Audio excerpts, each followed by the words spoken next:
All right, so think the audio should be working. I have to see. Hold on.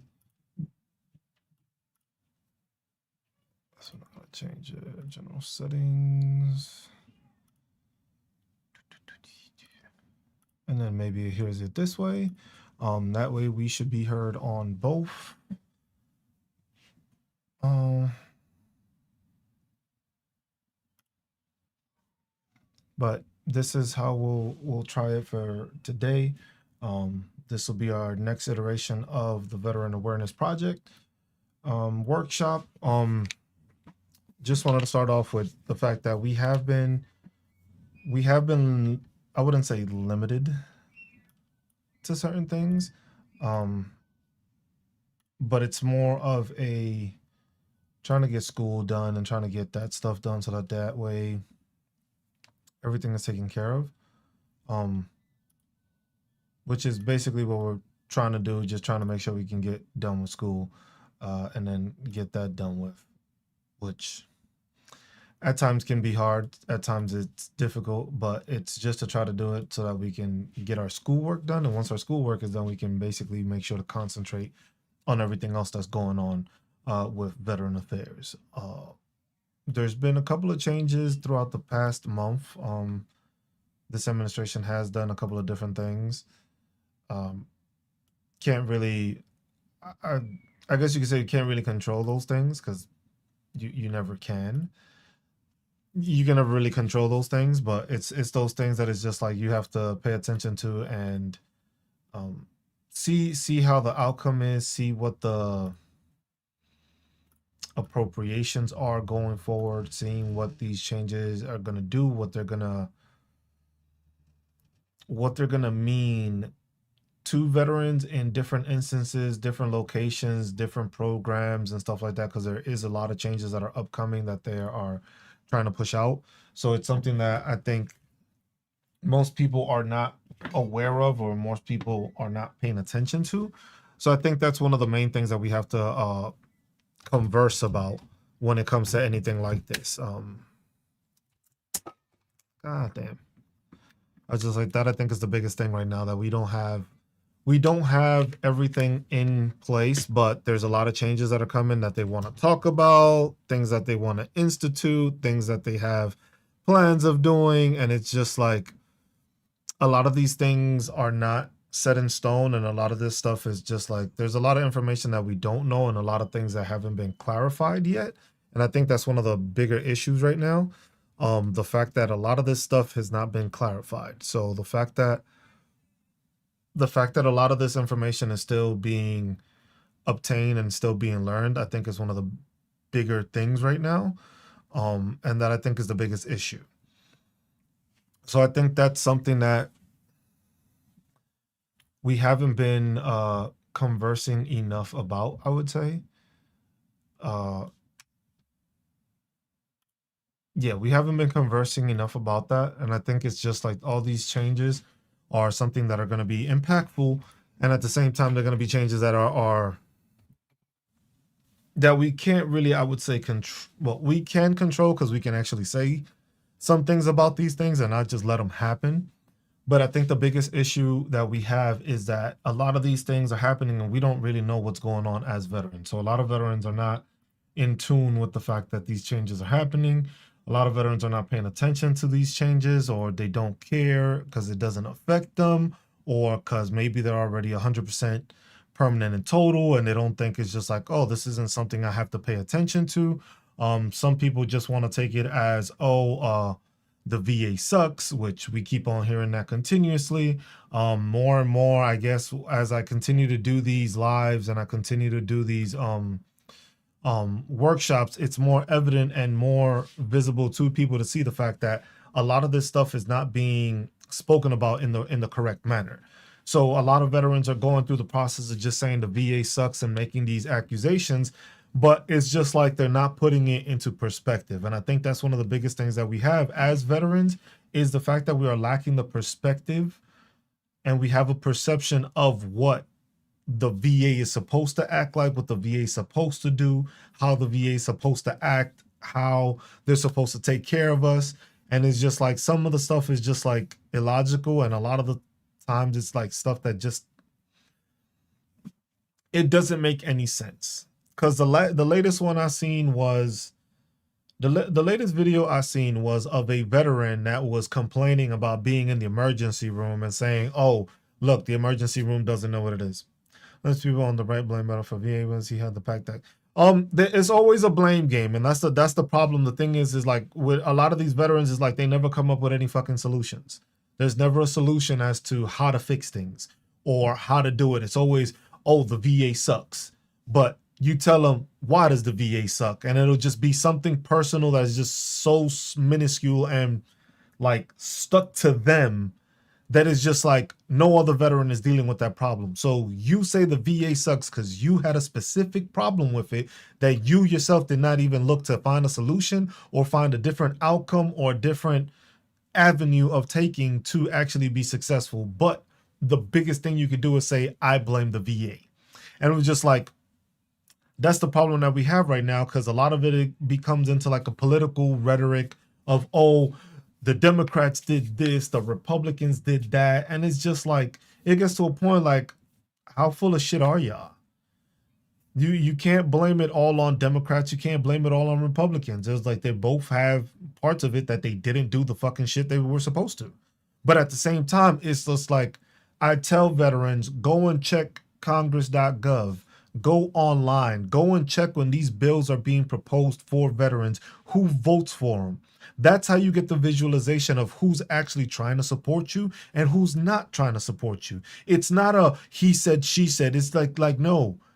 These bills get proposed by multiple veterans, some of them being veterans in Congress, some of them just being congressmen or women. They propose these bills. These bills get pushed through and some of them get left behind. One of the major ones that was there was like the Major Richard Starr Act, which would allow veterans that got med boarded that don't get, I guess, that percentage when, you have to get like 30% DOD to get that and get the retirement pay. It would allow them to concurrently get that. And that was the Major Richard Starr Act. Nobody spoke on that. Everybody stays quiet about that. Nobody wants to talk about that one. And it's just like, that's something that would be beneficial because, hey, if you get med boarded out of the military, it's not because you chose to get out the military. The military said, look, right now, you cannot continue serving. So we have to move you. We have to move you along out of the process. And a lot of people don't understand that. And it's just like, that's a whole different thing. But at the same time, it always starts with the blame game. It was just like, there's so much stuff that happens that most people are unaware of. All these bills and resolutions get passed. The PACT Act was one of the biggest implementations that we have had as veterans in over who knows how many decades. There hasn't been any legislation like that in decades where it's like, hey, we are going to make sure to take care of veterans. You served in Vietnam. We put toxins in the air while you were over there. You know what? Let's make sure to take care of you. You got people that served in Afghanistan and Iraq. Hey, let's make sure to take care of you. These are all things that are implemented and stuff like that, but most veterans don't know about it. Most veterans right now still don't even file for disability claims. Most think they don't know what it is. Most go all under the assumption of other veterans that the veterans will be like, oh, the VA is trash. You shouldn't waste your time. And it was just like, no, you probably did the wrong thing. Don't put it on another veteran. You got to educate yourself on the topics. It was just like, if you're Republican, Democrat, it don't matter. A veteran is veteran. It didn't matter what side you picked. It didn't matter what side you picked if you were veteran or not. You could be Republican, you could be Democrat. You still got to use the VA if you're using it. It doesn't matter what your political affiliation is. What's up, House? I was just like, that's what people don't understand. It doesn't matter what your political affiliation is. These are things that it's for veterans. These programs are for veterans. See, look, there's tons of people that have that, but the thing is we have the problem as veterans that some of us were just selfish. Some veterans are just selfish and pieces of shit. I'll say it to their face. It's plain as fucking simple. A lot of vets were just pieces of shit. It was just like, you were a piece of shit while serving, you were a shit ass leader, and now when you out, you want to use your I don't know what it is, because nobody gives a shit about you after you out the military. You want to use your delusional fucking thought process to try to implement and influence fucking veterans. And it's just like, that's the problem we fucking have. It was just like, there's too much shit going on right now that veterans don't know what the fuck to do. Why? Because you have one dumbass veteran that says, oh, the VA is crap. Or you have veterans that get on TikTok and start talking shit. Oh, the VA hospital sucks. It was just like, the dude made a video talking about he was at the ER for 2 hours and the nurse, I guess, didn't know what he was there for. I was just like, mind you, if you at the fucking ER, any fucking ER, and you are sitting laughing on your fucking phone, you're not a fucking priority. I haven't been to any ER where somebody can ably walk into the ER, be perfectly fucking fine, and they're gonna fucking go and make a fucking video on it. It was just like, they make videos about the ER not taking care of them. It's just like, bro, you laughing and in a good fucking position. You don't look like you're in fucking pain that you can bullshit on TikTok and make videos, right? But then all of a sudden the VA sucks. I was just like, what emergency room have you ever fucking been to that when you can sit down perfectly fine and didn't have any issues, you got attended to first? No, it's a priority system. It's the same way with the VA. If you are not that fucked up, you are not going to be the first person to be seen. What's up, Monica? It was just like that. That's plain and simple across the board. At any emergency room you go to, if it's a kid that's hurt or sick, they take care of the fucking kid. You know why? Because that's a bigger priority than taking care of a veteran. Now, if you have mental health issues, you have to make sure to contact the mental health issues. They have a whole crisis line for that. It's not you saying, oh, the VA don't want to help me. They got a fucking crisis line for it. There's a fucking crisis line for you to go get assistance. You can go and make sure to call so that you can get help. But you're going to say it's all on the VA. No, there's multiple resources. The VA has too many resources to use that most veterans don't fucking know about. But the biggest issue and the easiest thing is, let's complain about it. Let's talk shit about it. He said, that's all I'm saying. It's just like, my dad received disability, but I wish it was easier to get, though. He struggled with. The thing is like, look, the problem with so many veterans is that they think the shit is just going to be handed to them. Some veterans are just so fucking entitled. That's the craziest part about it. Some veterans are just too fucking entitled. They just think, oh, automatically, I'm going to get this shit. It was just like, no, when you were in service and you went into the fucking doctor, you weren't the fucking they just made sure you were good enough to keep on rucking. They didn't give a fuck about you after that. Were you deployable? Yes. Well, let's make sure you stay deployable. We're going to give you all the fucking meds, all the fucking shit. And it's just like, and then you expected to fucking get treatment outside and you thought it was going to be better?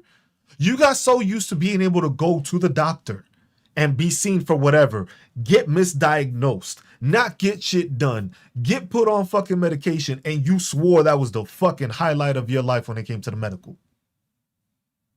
Like, come on now.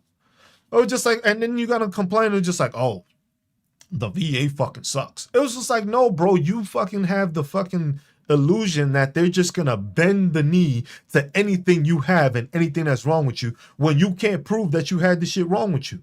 A lot of people don't understand that thought process. Just like, you joined the military, you volunteered to join the military. Ain't nobody forced you to do that shit. The same way nobody forced you to not get assistance when you were in the fucking military. There was no fucking law, there was no fucking UCMJ that said you could not go get help. Maybe it was frowned upon, maybe you got a stigma towards it, but nobody and nowhere said that you cannot go get help for an issue that you had. Oh, I know. It's usually the older, it's not even just the boomer community. It's veterans in total. It's veterans from all fucking generations. Because they got that entitlement that think it's just like, oh, you owe me because I did this, did that. You just automatically owe me fucking 100% disability. Mind you, you never got seen for anything. Mind you, you just want the VA to accept the fact that you now just have all these fucking injuries that you never reported during military service. Yeah, you probably got fucked up during military service because that's what happens with most. They get fucked up during military service. But which one of them goes out of their way to make sure that they actually notated it? Who actually goes and gets seen for shit? Even after they got out of the military, they didn't go and get seen for the shit. So it's just like now you think the VA just owes you a percentage or they owe you service connection when nobody can fucking track what happened to you. You don't even have records of what you did to yourself, but you expect the VA to just fucking welcome it in and just be like, oh, yes, you have back issues. Oh, all service connected. No, the shit don't fucking work like that. It's just like you got to be fucking realistic. And then the fact that most people don't know what they're doing when they're filing the disability claims is part of the fucking issue. You have no idea what the fuck you're doing. You filing for disability and just think, oh, well, I was in service, so I should get a rating. No, there's fucking regulations to it. There's different things that go through it. That's the biggest thing is always those. It's always the big tough guys that is just like, oh, the VA need to help me now. I was just like, you were so tough, right? What happened, tough guy? You were such a tough guy before, right? You were such a tough guy that all of a sudden now you ain't tough and now you need all the fucking assistance in the world and now you think you fucking owed something. Stay tough. You didn't need the VA before. Right now, all of a sudden you bitching and complaining because the shit ain't going for you and you just thought it was going to be handed to you like it was when you were in service. And even then, you were complaining about the fucking military service while you were complaining about the fucking doctors there. It was just like, that's the thing. Most veterans just think they're supposed to be handed the shit because they served. No. You got people that served that lost limbs. You got people that fucking lost eyes, lost parts of their body, got burns, got deep scars. Those people deserve all that attention a lot easier. What's up, Gino? It was just like, but that's what people don't fucking understand. A lot of fucking veterans don't understand that. It's always the, oh, we did this, we did that. It was just like, oh, I went on fucking, it's always like, oh, I went on 4 deployments and this person that only did 1 contract gets 100%. I was just like, I bet you that person that was on that 1 contract went to the fucking doctor when they hurt themselves. But you were too hooah and you were drinking the fucking Kool-Aid so much that you decided, you know what? I'm hurt. I'm not going to get seen. Matter of fact, I'm going to lie about the fact that I'm hurt just so I can keep doing this shit. And then all of a sudden, now you get out, got nothing in your fucking records. Your whole body's all fucked up. And all of a sudden it's just like, oh.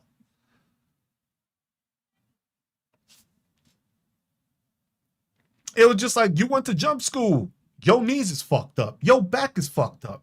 If you jumping out of planes consistently, your back and knees are not the fucking same as if they were if you were just walking the whole time. It's always like, oh, you're a leg. You don't even jump. I was just like, okay, but my knees is better. My back ain't so fucked up. They don't talk about that part, do they? They leave that part out. It was just like, oh, so you want to complain about your knees and your back, but you didn't get it documented when you landed that wrong time and your fucking shit twitched.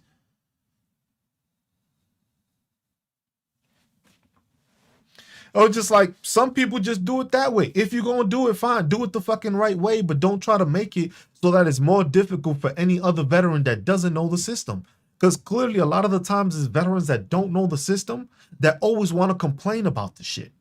It's always easy to complain. It's always to be like, oh, the Democrats don't do shit for me. Tell me what the Republicans have then. Or Democrats don't do shit for me. What have the Republicans done for you? Oh, just like you can ask them that shit and they all of a sudden is fucking quiet as fuck. The biggest answer that everybody always gives is, oh, well, I got community care now. It's just like, how's that working for you? So the one issue you had, now you got community care. So what, now the VA is fucking great? Because instead of you having to travel, because the VA don't have the resources for it, they actually able to do it. Okay, that's good for you. Is the VA still shit now? So the only problem is that you couldn't have your convenience of seeing the doctor you wanted to see. That was the part that was inconvenient that made the fucking VA suck for people. The fact that they couldn't see who they wanted to see. And if that isn't being entitled, I don't know what the fuck is. And it's just like it gets crazy to the point where it's always the same fucking people. Like, it's crazy. Like I said, now I scroll through TikTok a lot more, and I see a lot more veteran content than I usually did. And I'm seeing more veterans pop into my feed, more military service member pop into my feed. And most of the time, I'll leave a comment here and there like, hey, man, you got to do this, you got to do that. Sometimes it's soldiers that are getting out, and they'll be like, hey, man, to y'all veterans, what do y'all suggest I do? What information? Hey, man, go to a VSO, sit the fuck down with them and ask questions. Watch videos. Get with other veterans. Understand how the process works. Understand what you need to do. And then you can be successful. But if you going off of, oh, I'm going to do this, I'm going to do that, and don't have no idea what the fuck you doing, you're going to fail. I don't know anything in life that you approach with the thought process of, you know what? If it hits, it hits, and then get mad when it don't. So you chose not to do the homework.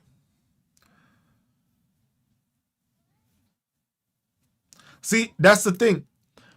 See, now, this is one thing that a lot of people don't understand when it comes to those surgeries. Sometimes when you get that surgery, it fixed the issue.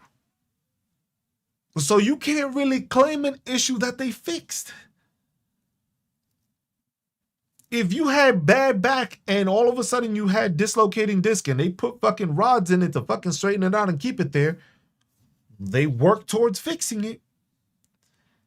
The VA did what it could to fix it. Now, did it get fucked up?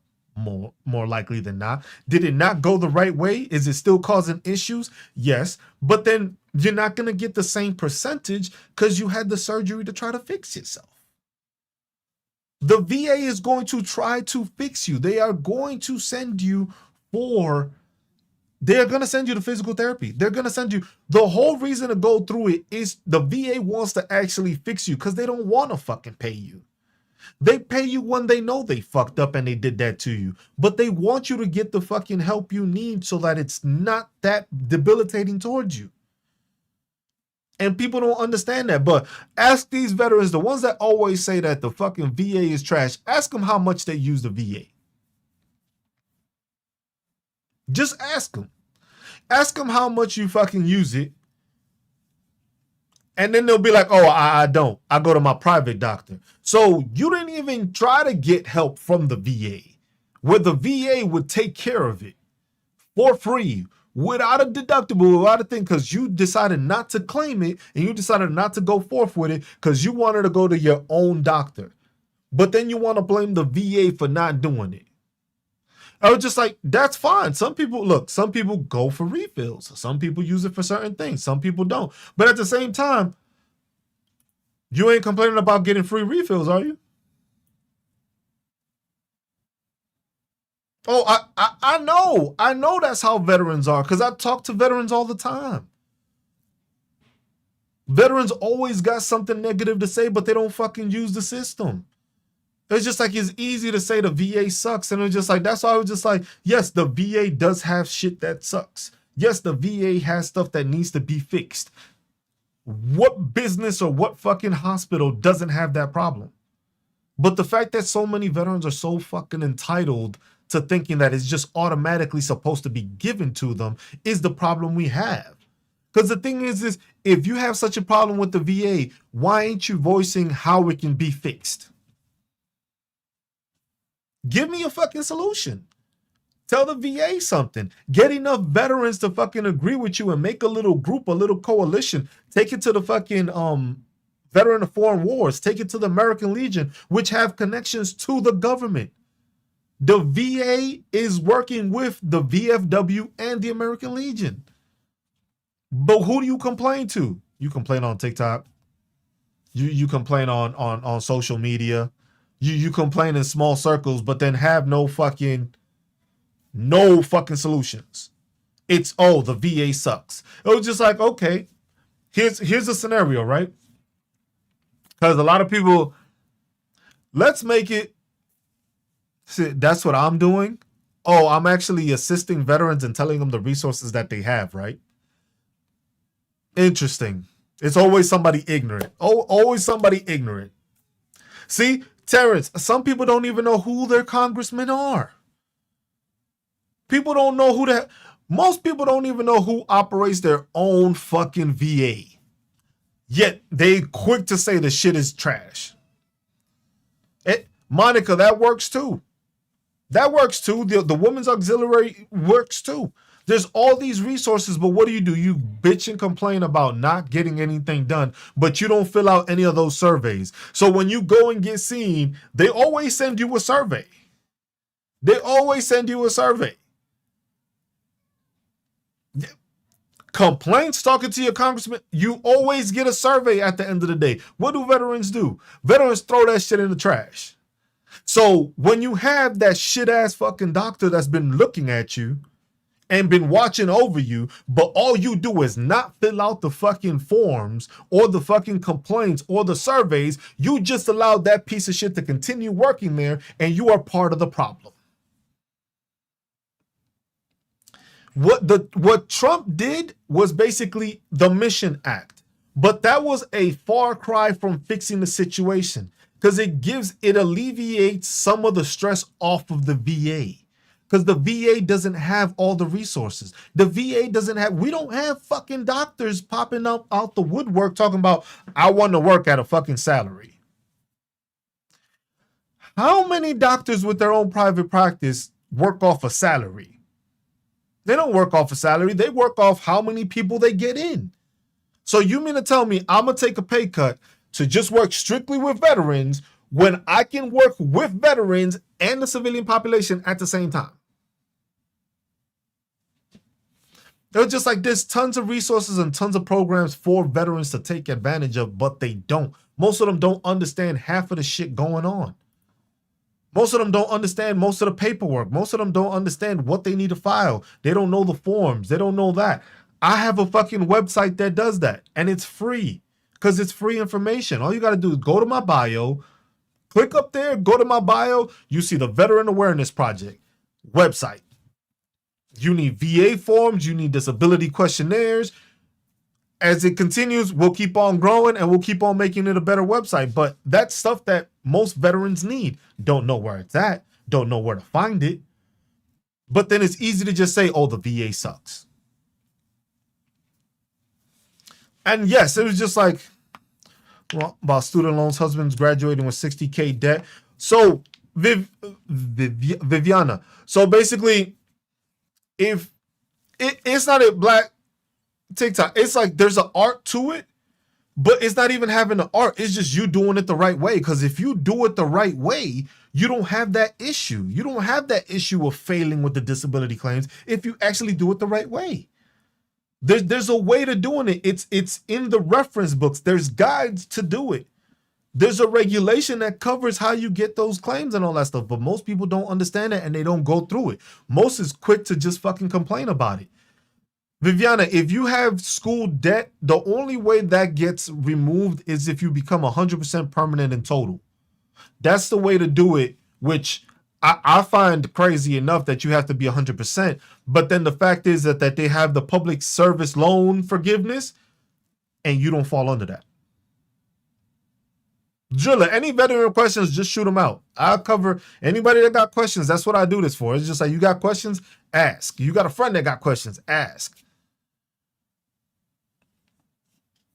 Terrence, I have a guide on that on the website. I have a guide on how to write a Nexus letter. I give you an actual template of the Nexus letter, and then I give you a little thing that you can click on that gives you the extra guidance that tells you what has to be put. It breaks it down how the Nexus letter is supposed to be written, what should be provided in there, what your doctor should be doing, and stuff like that. But most people ask for a Nexus letter and have no idea what the fucking Nexus letter is. Imagine somebody coming to you and telling you, hey, man, I need you to fill out a disability form. They're going to look at you like, bro, what the fuck are you talking about? What the fuck is a disability form? That's how your doctor feels when you go and tell them, I need a Nexus letter. Same scenario, same thing. That doesn't fucking change. When you go to the doctor and you tell them, hey, I need a nexus letter, mind you, you're talking to somebody that has no idea what the military is. Well, they know what the military is. They never served. They never interacted with it. They don't know how the medical system works with the fucking in the military. But then all of a sudden you expect them to know what a fucking nexus letter is. That's why a lot of doctors, they be like, nah, I don't want this shit. No. I'm not putting my name on it. I don't even know what the fuck I'm supposed to put on there. It was just like, that's fine, Viviana, but he has to notate everything. You got to notate while you in service. You got to notate everything. Most of these people are too fucking prideful. Most of these vets are too prideful to go get fucking help. That's the biggest issue. Most veterans don't want to go and get help. It's like, I'm too much of a manly man. Too much of a manly man. It's just like, bro, you did some manly shit. Cool. But it ain't going to be manly when somebody else has to fucking walk you across the street because your ass is struggling. You ain't gonna be looking manly then, are you? You ain't gonna have that same. People ain't gonna look at you the same way when you gotta fucking walk with a cane or with a fucking walker to get everywhere. People gonna be like, damn, bro. That's what you need. If you have all that documented, make sure. Viviana, one thing to tell him: all the shit he has problems with, separate it. Make it into separate PDFs. So if he has shoulder injuries, every time he had a shoulder issue, put it all together, make that one PDF. When he submits it as evidence, make that PDF shoulder issues. Next thing, back issues. Same thing. Every single time he has it, make it a separate PDF, upload it, back issues. Ankle issues, same thing. Every single time. Because you got to remember, our medical records, the longer you've been in, the longer your medical records are if you've actually been going to get seen. The shit is in chronological order. It is not in categorical order. It is not like, hey, you got back issues. They don't go and take the time to fucking filter out all the back issues and put them all in one section like, oh, back. No, you have to go through and check that every single instance you had a back issue, go. And that's how you got to do it. But most people don't interact like that. Most people don't view it like that. Most people will just fill out their disability claims and then they just put, it's funny because most people will just throw their fucking, they'll throw their medical records into the claim. It's just like, bro, that's just like 1,000 pages. And they just decide, you know what, I'm going to just throw this shit in there. About evidence is in there. No, bro. If you didn't take the time to fucking read it, why the fuck would a VA rater do it? It's their job too, but who the fuck sits down and reads 900 pages? You didn't take the time to fucking filter it out to make it easier for them. They're not going to read 900 something pages. They're not going to go line by line to make sure that when it says it was a back issue, it was a back issue. They're going to look up whatever you claimed and it's in the regulation. That is what they're going to look up. So when you go to the CFR, that's what they're looking at. They're not looking at, back issues. Yep. Gout does that. Gout, there's over 3,000 different disability claims. You know what the fuck that is? 3,000. 3,000 different. It's like, it's crazy the amount of disability claims that are available to veterans that just veterans have no fucking idea. 3,000. Are you going to get every one of them? I fucking hope not.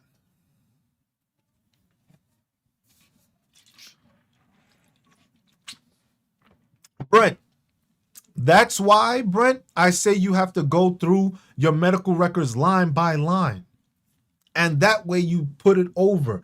Because what people don't understand is if it is a photocopy of your record, that shit doesn't show up on a search. You can't control F pictures.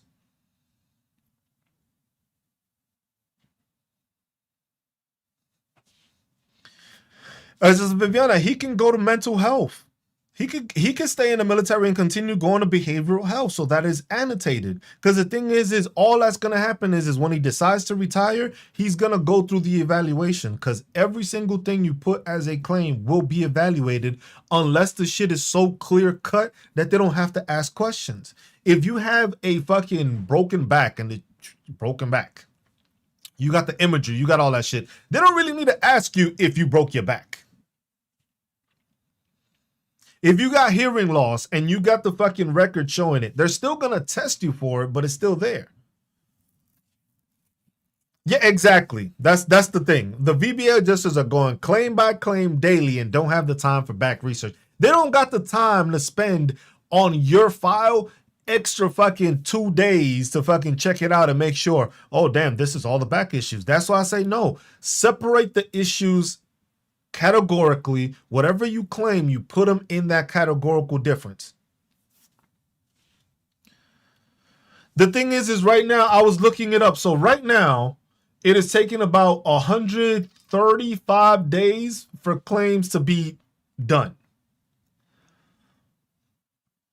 That's at least 6 months.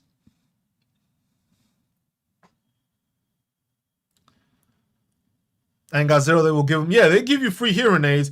There's no way to fix your hearing. The same way when fucking somebody flatlines in my ear, there's no way to fix that. There's no way to flatline when somebody keeps flatlining, because that's how I take it. When somebody was just like, somebody must have passed.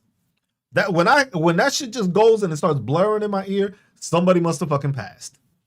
That's how I look at it when my fucking ear goes off. Can't fix that. That shit is random as fuck. It could be in the middle of the night when I'm about to go to sleep and then all you hear is the constant somebody flatlining. And it was just like, oh, that's nice. This should be fun to try to go to sleep now. But they can't test for that, but that's something they want to change. It's a process. The shit takes time. Now, imagine the fact that you're gonna fire people in some of these positions that are overlooking the stuff that is viewing these same claims. So right now it's at 135. With lowering the amount of people that are accessible to actually review these disability claims, it's gonna lower. But that's the thing. But see, because I was gonna talk on a couple of things, like a couple of changes that have happened with the VA so far. But I was happening to the VA now, but it's that most people don't understand that it's those same veterans, like I said, that they're just entitled to thinking that they just deserve everything they ask for. They're entitled. A lot of veterans are too fucking entitled because they got so institutionalized that everything was done and given for them. That's the part that veterans don't want to talk about. That's the part that veterans will stay quiet about. It was like, no, so many got so institutionalized that they just thought everything that they fucking asked for, they was gonna get. I went to medical, I just go to the doctor. I just get medication. I don't gotta pay for prescriptions. I don't gotta pay no co-pays to be fucking seen. I don't need to have a referral to go get seen somebody. In the military, you don't deal with that shit. You get seen by somebody, and it was just like, it's always questionable because how you a fucking doctor that knows everything? I ain't gonna trust your ass. I was just like, nah, I would like a second opinion. Oh, well, a second opinion is gonna take this amount of time. Oh, you wanna go to behavioral health? Well, it's a fucking 4-month wait because they only got like 3 people trying to service fucking like 8,000. But veterans don't fucking look at it like that.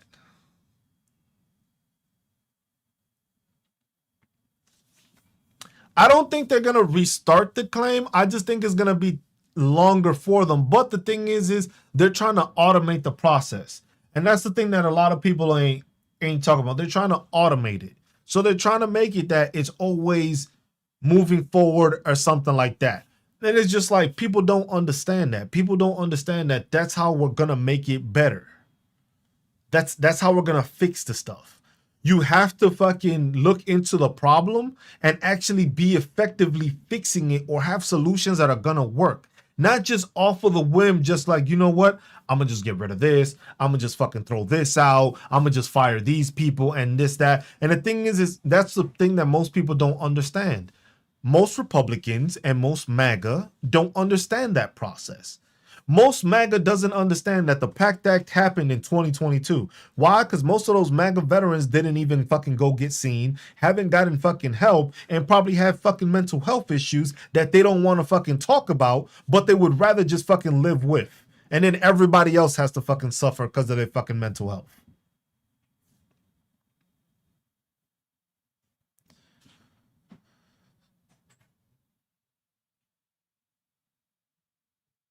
It's plain and fucking simple. It was just like it's simple to do that because a lot of these people never go to the VA. So those same people voted for reductions in the VA, right? But what place do you know that basically made sure to hire all these people are now getting it removed at the time period when it needed the most? All these people that got hired were during the PACT Act from 2022 when it was enacted in August 9th all the way till now, till people started getting fired. That's what happened. Over 60,000 people got added because of the PACT Act, because we had an influx of 2 million extra new claims that were never there. Yeah, I know, Viviana. That's what they don't talk about that. How most of the Republicans that are in office now were the ones that voted against the PACT Act. It's just like when it comes to these veteran conversations, I don't like to make it a veteran MAGA Democrat, but you have to put that into perspective so that people understand. It was just like, you voted for this, right? Chipping boy, if you got so much to say, you a UMC fucking crayon eater, my dude. You a vet, so what? You deployed, so what? You notice how I wasn't paying attention to you? Why? Because nobody gives a fuck about you like most people don't about veterans.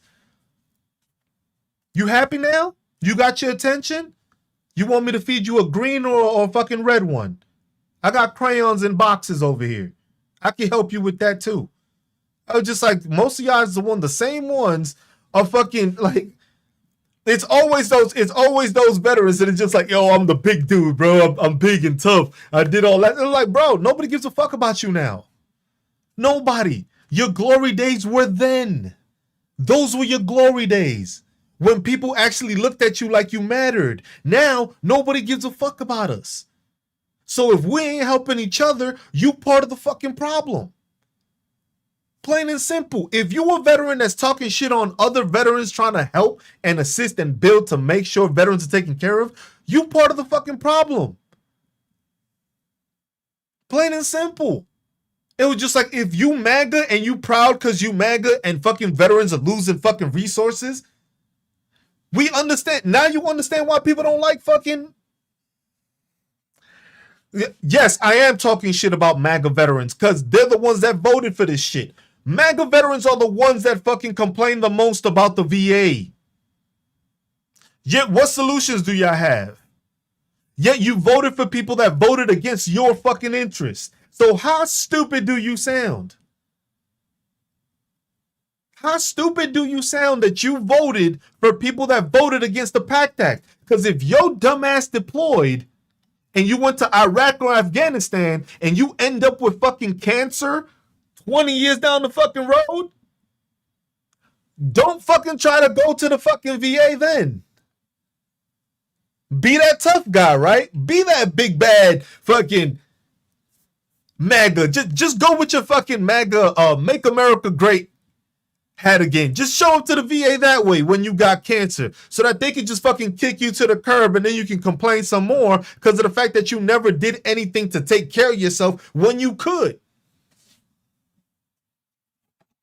It was just like, it's always fucking MAGA complaining about fucking things. Always complaining. Always complaining. Always complaining. But then you have people that, so you okay.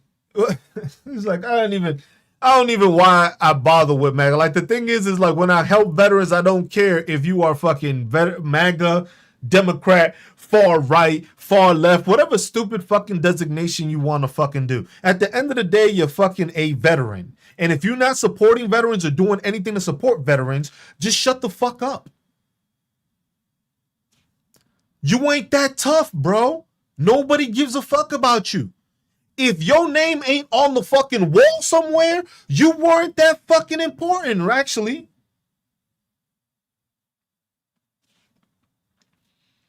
Show me a bill. You know what? Matter of fact, show me a bill where Republicans actually voted for helping veterans. Because even the Mission Act that was passed through Trump's administration, you had Republicans that still voted against it. So please tell me how MAGA Republicans is always fucking here.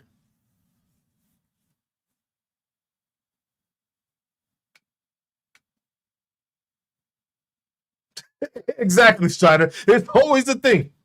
See, that's how I know you eat too many crayons, my dude. Show me a bill that Democrats made for the good of veterans. So your dumbass don't fucking know what the PACT Act is, right?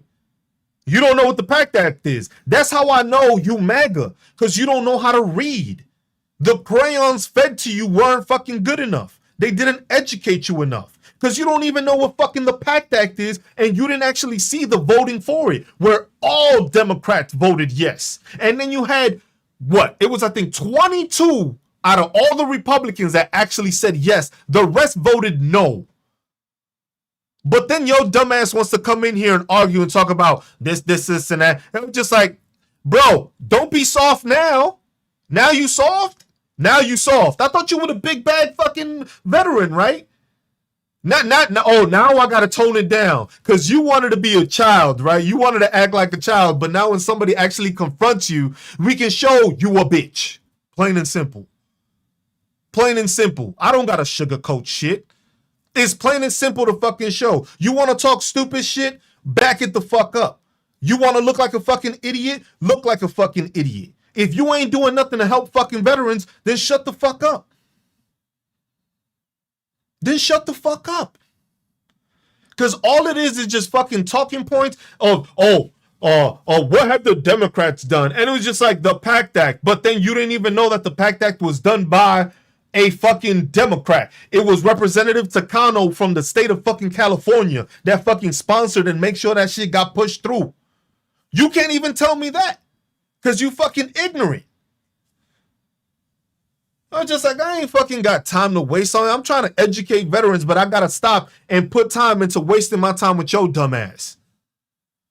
Oh, and then you go and reported me. Wow. Look at you, the manly man. The man went and reported me that I just got a violation. Such a manly man. Ooh, what a strong veteran. Such a strong veteran, huh? So manly that he went to fucking report me that I got a violation. Woo, man. Good for you, bro. Yeah, I just got a fucking violation that said my shit will not be fucking pushed out to people. Hold on. Jimmy Elmore said, had a primary care appointment first of the month. Doctor did aid in attendance form on me. Now got a CNP exam end of this week. I'm a little nervous about it, trying to prepare for it. What is the Jimmy? What is the CNP examination for? Because if you have a CNP examination, it's basically based off of what you are doing.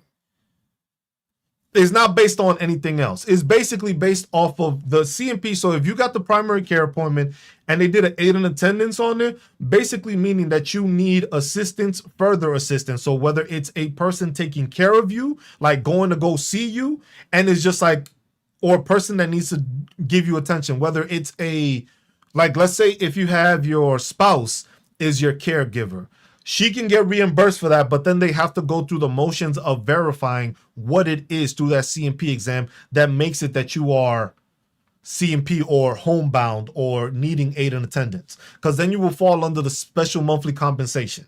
So once you fall into the special monthly compensation, it's different. But it depends on what they're looking at. Because if you're going for aid in attendance, that means that you need assistance in what you do daily. Meaning it's either getting dressed, showering, moving around, stuff like that. So they're going to use that and they're going to verify that through the CNP. So it's going to look at the information that you have. If your primary care doctor already did it for you, there's not much you have to do. Because if your primary care doctor's already looking at you and saying, oh, you have these issues, it's just you showing what those issues are, being able to elaborate on what they are. If you have a person that is taking care of you, like let's say your spouse, you have to make sure in that. Increase on PTSD and increase on hypertension, diabetes, and sleep apnea. Damn, Jimmy. So increase in PTSD, you are going to get evaluated. So it'll be a mental health evaluation. So what they're going to do is what the best thing I say, even though it fucking sucks when it comes to dealing with PTSD, write down the stuff that triggers it. Write down the stuff that makes it better. Write down the stuff that basically You do that the PTSD effects. Make sure that's there. When it comes to increase on hypertension, there's not much they're gonna do on that, because the thing is your paperwork will show that your blood pressure medication is working or not working, or your blood pressure continues to rise even with medication. So that one you don't really got to do much for. Diabetes, if you diagnose with diabetes, that's clear cut. If you got a diagnosis, that's cut. See, yeah, because that's going to be on, some of them are going to be on the telephone. For sleep apnea, is making sure you have the documentation. If you already got a sleep study for sleep apnea, that one's self-explanatory. Those are one of the easiest ones when it comes to it. Now it's just making sure that it is being connected to your time in service, or they are secondary to one of the issues you already have.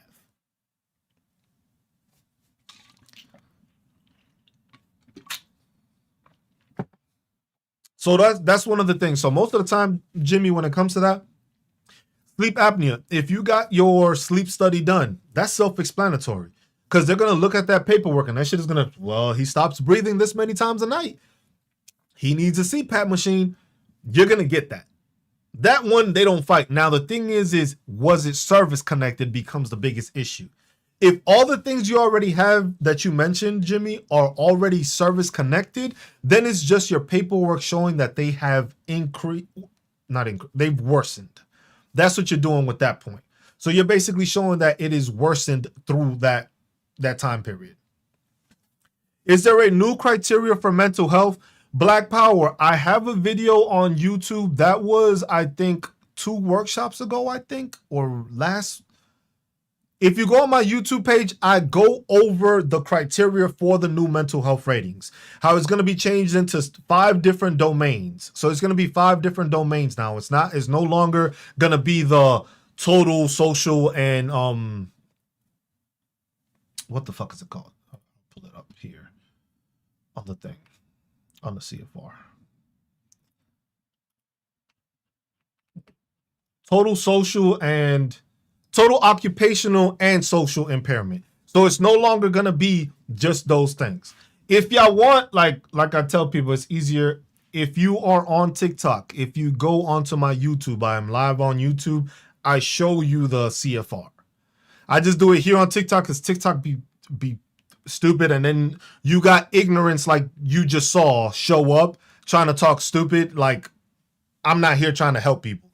I'm here doing this to help people.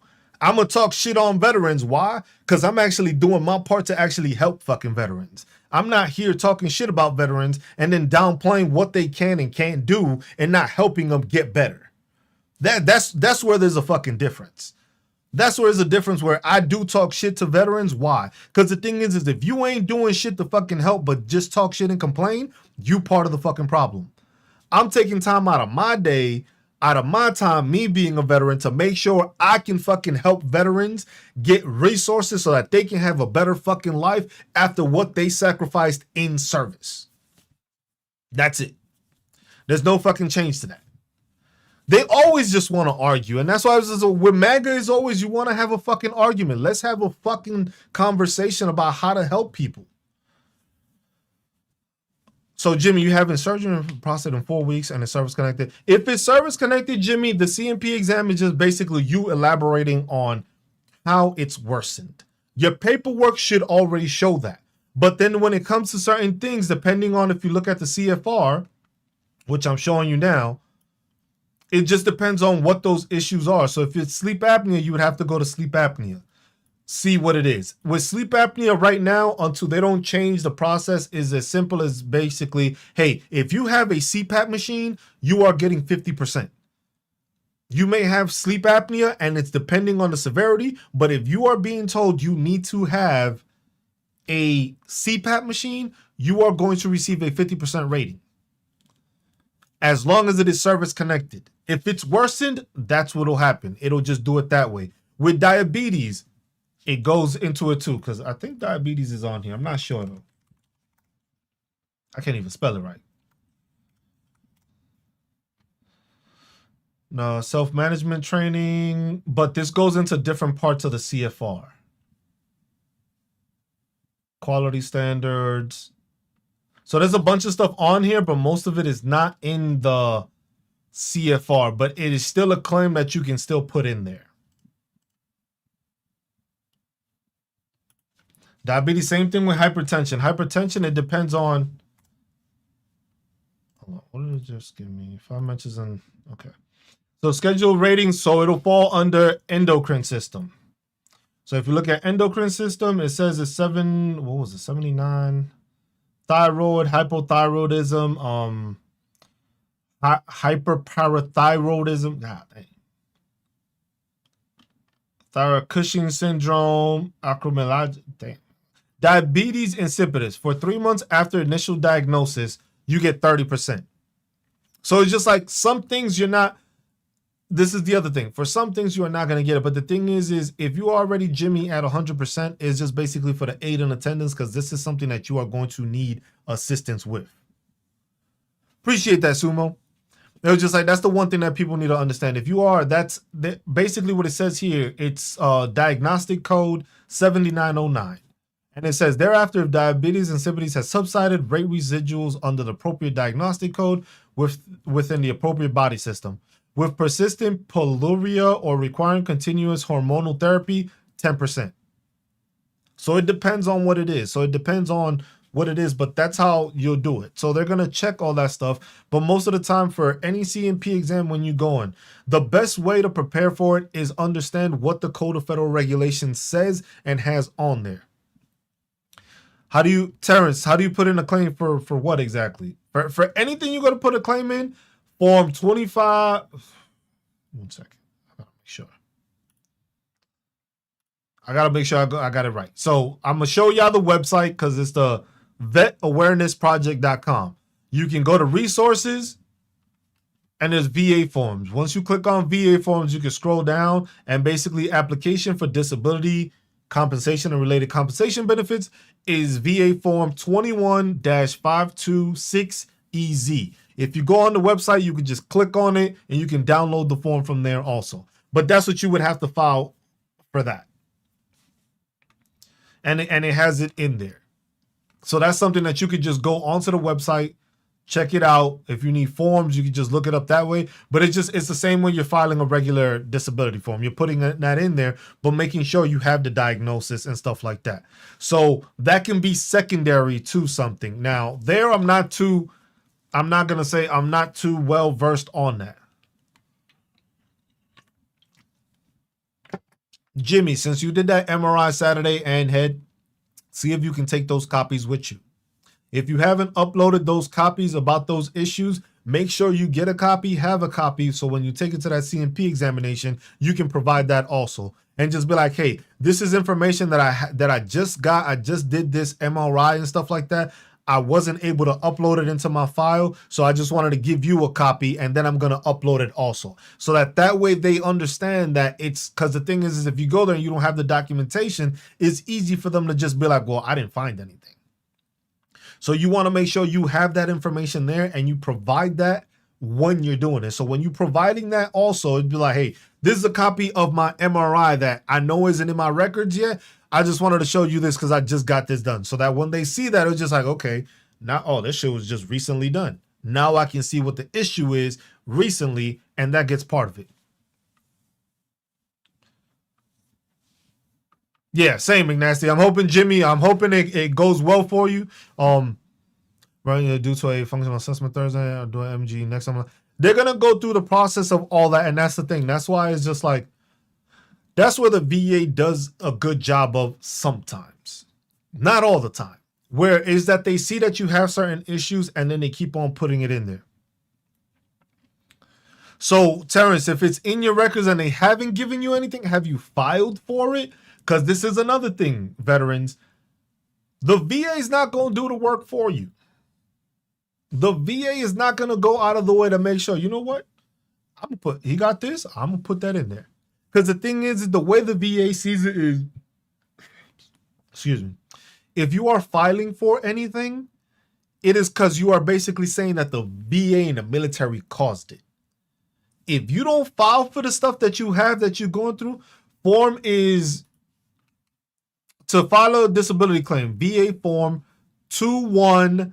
526 Echo Zulu. Easy. Oh, you get the meds? So that's what it is. Cruz. Oh, Monica family's doing fine. It was just like, I guess that they've been burning the fields out here in the fucking middle, middle of Kansas. So they've been burning the fields, but the thing is I guess they still had some brush that was burning later on in the night that wasn't supposed to. So all that smoke was starting to move in through the neighborhoods. And that's why I got the smell of smoke in the house. Family's fine. There was nothing wrong. Appreciate you asking. But yeah, there was nothing wrong. It was just like that smoke just kept going. So that smoke I was smelling was smoke, but it wasn't nobody's house on fire, or my house on fire. It was just basically the fields are still burning, but you can just smell it. Like the wind started pushing it this way. So that's why we had that issue. But thank you for asking. But yeah, that's the thing. And it was just like the other things.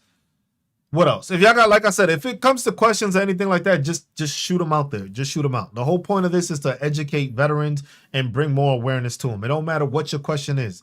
There's no such thing as a stupid question or a wrong question. Because the thing is that same question that you have, another veteran most likely has that same question. They just didn't know how to put it together. They just didn't know how to put it into words. So it's just like, yes, ask whatever y'all need to ask. No matter what the question is, it don't matter. If I don't know the answer, I'm going to show you where to find the answer. Or I'm going to point you in the direction to get the answer, because I don't know everything when it comes to the VA. The VA has way too much fucking stuff. Like I said, the fucking CFR has over 3,000 disability claims. Over 3,000. So I don't know everything. There's a lot of stuff that you can claim that's in there that people just don't know. But if you don't ask, you ain't going to find out. You don't know what you don't know. You're not going to know what to ask sometimes, but just that's why if you have any thought on any specific thing, push it out there, because then at least you get educated on the subject. It might, like I said, I'm not going to have every answer for everything to do with the VA. I'm pretty well versed in it because I keep on learning and I keep on educating myself on it. I'm not going to have every answer. So I'm not going to lie to you. I'm not going to tell you, oh, this is what you... No, I'm not going to do that. If I know it's something I have no idea, hey, go talk to a lawyer or go talk to a VSO. Don't pay nobody. Use the fucking free consultation and get the shit done that way. And that's always the thing to always tell people. Do not spend money on information that is free. Now, if you are being taught or something like that, that's different. Because then, yeah, if a person is taking like me, I do this as an educational basis. I don't get paid for any of this. If I do get paid, is like I said, people donate, they put gifts. I've had a couple of people donate to the website, so that basically contributes to making sure the website stays up and running and I can add to it. That's it. I do this for free. If I wanted to, I could charge people hundreds of fucking dollars for what I do. But am I really helping? Am I really helping? If I'm putting fucking, hey, you want this help? $500. If you reaching out for that much help, you probably don't got the fucking $500 to be sparing. So I'm going to teach you how to do it on your own time, and I'm going to show you the resources, and hey, you can go to the website, or hey, here's the CFR, or hey, here's the disability benefit questionnaires. It was just like, I don't even know what the fuck that is. Okay, this is what it is. And explain it through there. Which that reminds me, I probably got to put a little section on the website that says that. That basically what the disability benefits questionnaires is. Because most people will look at this and they'll be like, damn, you got all the list of all these files. I don't even know what the fuck they are. So that's one thing I will note. I'm actually going to write that down so I can put that shit in there. Because I'll be thinking of too much shit and I'll be forgetting about it. But that's why it's just like having a conversation with veterans and understanding that a lot of this stuff is there for a reason. It's a lot of the stuff there for us to learn, but also to have this dialogue that helps veterans in the long run. It was just like, there's going to be changes. There's going to be administrative changes. There's going to be different administrations. The fucking VA is not always going to be run by Republicans. It's not always going to be run by Democrats. There's always stuff that's changing. One is going to want to add stuff. The other one is going to be like, you know what? I don't like this. Plain and simple. And that's going to continue to fucking change. But at the same time, if veterans don't know what these changes are or don't know what's available to them, we're just fucking failing as veterans and battle buddies. Can't be a battle buddy if you're trying to screw over other veterans. At least that's my way of fucking looking at it.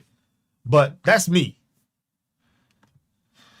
But all right, so add disability, add DBQ explanation. So that way I have that on. But yeah. So that's what it mostly is. But with this, like that's what these workshops are. Most of the time, these workshops are basically based on a specific topic. I was gonna do Chant VA and go through Chant VA, but that I have to do a bit more reading on because Chant VA is a very big fucking topic to go through. I have to find the guide that I got because basically once you are 100% PNT, you can file for Chant VA, and it is basically a secondary insurance that you can use with your primary insurance, or you use that as your primary insurance.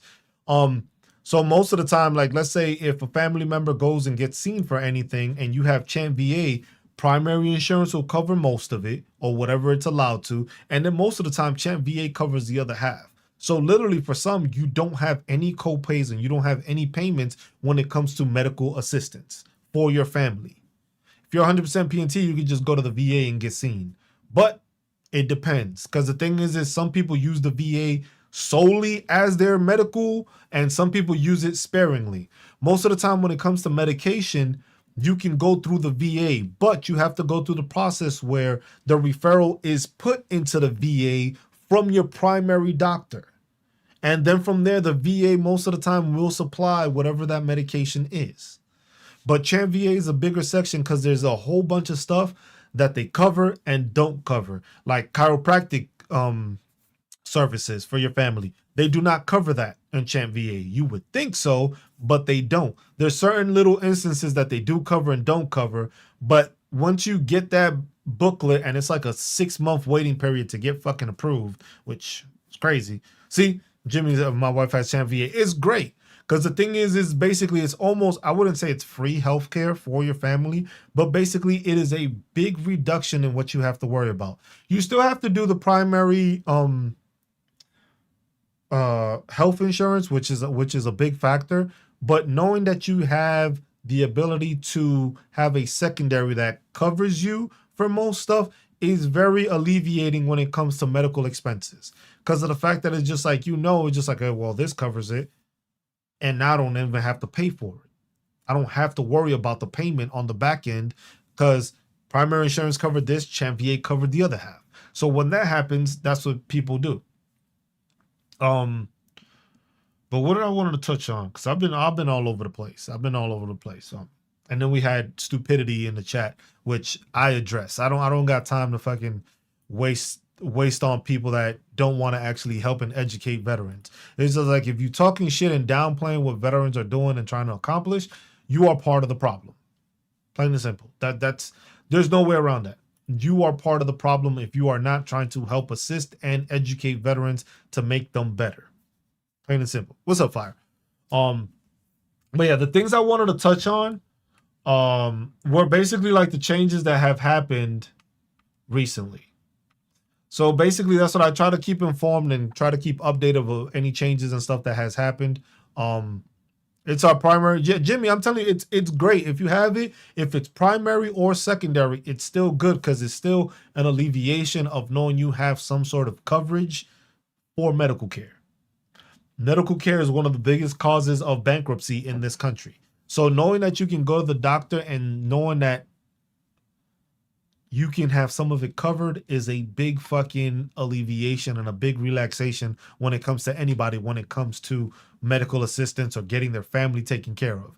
Because the thing is, hey, if you got kids, which I got kids, and they come up with something or they start developing something, at least you can go to the doctor and it's just like, yeah, I know I'm going to have a bill, but I know my bill isn't going to fucking have me take out a loan or have me fucking go into fucking savings to fucking take out. That alone is a big fucking difference. But so the one thing I did want to mention is, so there has been a change when it comes to streamlining disability claims processing. So the VA updated its 21-1 adjudication manual, which is basically that's the manual that they use, that the VA raters use to basically get shit done or understand where they have to do the stuff. Emphasizing the importance of comprehensive medical documentation and disability claims. If a veteran submitted evidence clearly establishes a service connection and details the condition's impact, the VA may decide to claim without requiring a CMP exam. So, two of my kids using Chapter 35. Yep, that's another one. The DEA, Dependents Education and Assistance, Chapter 35. Once you get 100% P&T, your kids basically, while they are enrolled at a accredited educational institution, they will receive a monthly stipend, which I believe when you are full-time, it's like about $1,530 something dollars. If you are part-time, it's like $900. And below that, it depends on, they might pay it to you or they may pay the school directly for the classes, depending on how highly you're enrolled. If you're full-time, you get like about $1,500 a month tax-free. So if your kid is going to school right now and you served in the military and you 100% P&T and you fall under and are eligible for education benefits, you need to make sure your kid is going through the military liaison office in their institution. They all got that shit. It might be a little fucking closet that they got for space, but they all have that shit. Yes, and also a lot of states also offer undergraduate college at the state level, depending on what it is. Say, Gabriel, you're gonna have to drop a class. So if you drop a class, make sure you notify them, Gabriel. What's up, JC? If you gotta drop a class, make sure to notify them that you are dropping the class. If you're using your GI Bill, you have to notify them, because the thing is they're gonna look into it, and it's gonna be, the school is gonna send them that information saying that you dropped it. So if that puts you under the full time or something like that, you receive less. So like for me, in my instance, this semester, my last semester for graduate school, I have 2 classes I'm taking. So one of the classes is basically a Title 29 tuition waiver. I'm not sure what that is. What is that, Jimmy? I was just like, I basically had, so when I enrolled for this semester, it was supposed to be 2 graduate courses the full term. What ended up happening was they switched one of the courses to a 8-week course. So literally that time period that I didn't receive my benefits because of the fact that I wasn't technically enrolled at a full-time status, which I found to be bullshit because I didn't fucking know that. But you live and you learn. So it's just like, you get that, and it was just like, now that I'm enrolled in 2 classes the rest of the way, I get the benefits. But since I wasn't enrolled full-time and I wasn't really in school, according to them, I didn't receive anything. So I got like an overpayment and an underpayment. It's a fucking nonsense. Just make sure you fucking updating it and making sure your shit is updated when it goes. Because, oh, you don't qualify. So the Hazelwood Act, you don't qualify for the GI. Okay. Even with the, well, I don't know exactly how the Hazelwood Act goes with it. So that's something, Gabriel, I would say contact your school, because that's a Texas thing. The Hazelwood Act is a Texas thing. So the regulations and the stipulations that they have specifically for the Hazelwood Act, there I have no idea how that shit works. I don't know how that operates. I don't know how they get stuff done through there. So that's something you would have to make sure to notify the school, go through them and explain that and see what it is that happens with that. Because there, I got no idea. But yeah. So that's basically, the thing is like, with this whole streamlining disability processing, that's what they also call the fully developed claim. Now, it's still going to take time. But most of the time when you have a fully developed claim, it's like you have everything you need to show what you do. You don't need that CMP exam. They basically process that file quicker because it's like you're already showing what you have to show and you have the documentation. So that's always important to make sure to pay attention to that, because that's also in that part of it. So if you don't have that in there, it makes it difficult. The one thing that they did happen, that it was one of those things that got removed because of this whole cuts and stuff like that they're doing for the VA. One of those was the termination of the VA servicing purchase program. which basically the breakdown is the VASP program, which has assisted over 17,000 veterans in avoiding foreclosure by purchasing defaulted VA-backed loans and reducing interest rates, is scheduled to end on May 1st. The Trump administration cites a lack of congressional authority and the VA's limited capacity to restructure loans as reasons for the termination. Housing advocates warn that without a replacement program, many veterans may face increased risk of foreclosure. So that's basically something that has been changed because of this whole updating of the VA or cutting programs. That is a program that basically assists veterans in case they fall on hard times. That was a way of basically having them covered and having them lower their payments. But that now is getting removed because you got to remember, not every veteran is at 100%. Not every veteran is getting close to $4,000 a month tax free. Some people have lower percentages and they still, they still work, they still go through the process, but sometimes they fall on hard times. Like imagine if you weren't at 100% and all of a sudden you got laid off of your job. That puts you in a tight spot and people fall into that defaulting of loans and stuff like that because of those predicaments. So that was a program that was there to assist. And it was just like to cut something. I understand that it didn't have, it's 17,000, but it's still veterans, a program that should be there. And maybe just instead of cutting it, just give it some oversight so that it gets visibility and it gets the procedures are done right. Just by eliminating the program is not going to help the situation. Because now you're still going to have veterans that run into this problem, but now they're not going to have the resources that the VA was assisting them with to take care of it. Another thing was the policy changes affecting the transgender veterans. Recent executive orders have rescinded VA Directive 1341, which previously ensured respectful and affirming care for transgender and intersex veterans. This rollback phases out gender-affirming treatments, including hormone therapy and surgical evaluations for transgender veterans. While mental health services and hormone therapy for existing patients will continue, the changes have raised concerns about the well-being and the healthcare access for transgender veterans. So basically they are saying, I did see that what they're doing is that they're continuing the mental health services and they are continuing the hormone therapy if it's already done. What I think is happening is that basically they are removing the ability for veterans, if they wanted to get that transition, for the VA to pay it. At least that's the way I'm understanding that. Not entirely sure, but that's the way I'm. So at 100%, your student loan is forgiven, right? 100% P&T fire. So you have to be 100% P&T. But this is a way I say to work the system. I'm not proud of it, but there's a way to work the system. If you get to 100% P&T and you have school loans, you can go back to school, take out some more loans because you can defer the loan forgiveness. Defer the loan forgiveness, go finish your schooling with the loans and or whatever it is, go to school, do that, and then have your loans forgiven. So basically, if you hadn't finished your bachelor's, instead of using your GI Bill, go take out school loans, go to school, do it that way. And then once you do it that way, you are able to basically go to school, you pay your school loans, but then your loans are going to be forgiven after the fact if you try to do it in that manner. If not, you can use your GI Bill, pay it that way, or go through the VRE program to basically assist you with schooling. But once you get to 100% P&T, you have to notify them that you are trying to defer your loans being forgiven. Because they're going to do it. It's going to take a couple of months. It may be like a month or two that they see it. And then they're going to send you the information like, hey, your loans are about to be forgiven.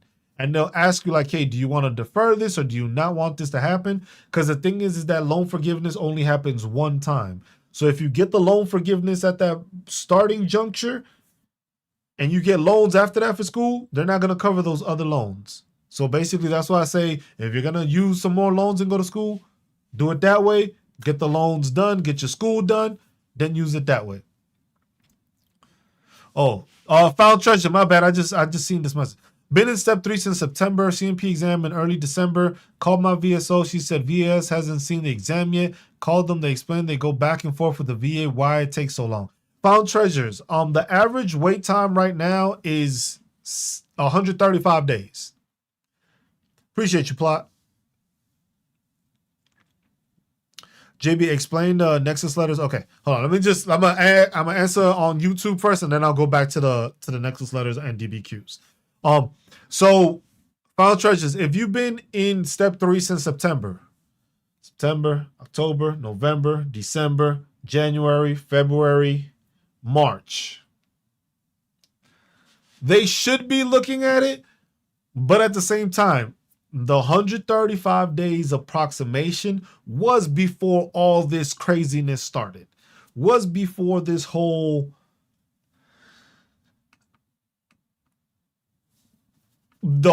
basically we're going to reduce people, we're cutting here, we're cutting there. That is going to lengthen that. That is going to lengthen that. So that is going to take some time because it's going to be a back and forth. But now the thing is if like, hey, if certain departments are being cut, certain ones are being reduced, it's just like, because the thing is you got to remember, these people are being reduced, but there's no clear cut how they're getting reduced. What offices are basically being reduced? They're just looking for people to fire and get rid of, just to get fired and get rid of. They don't have a process.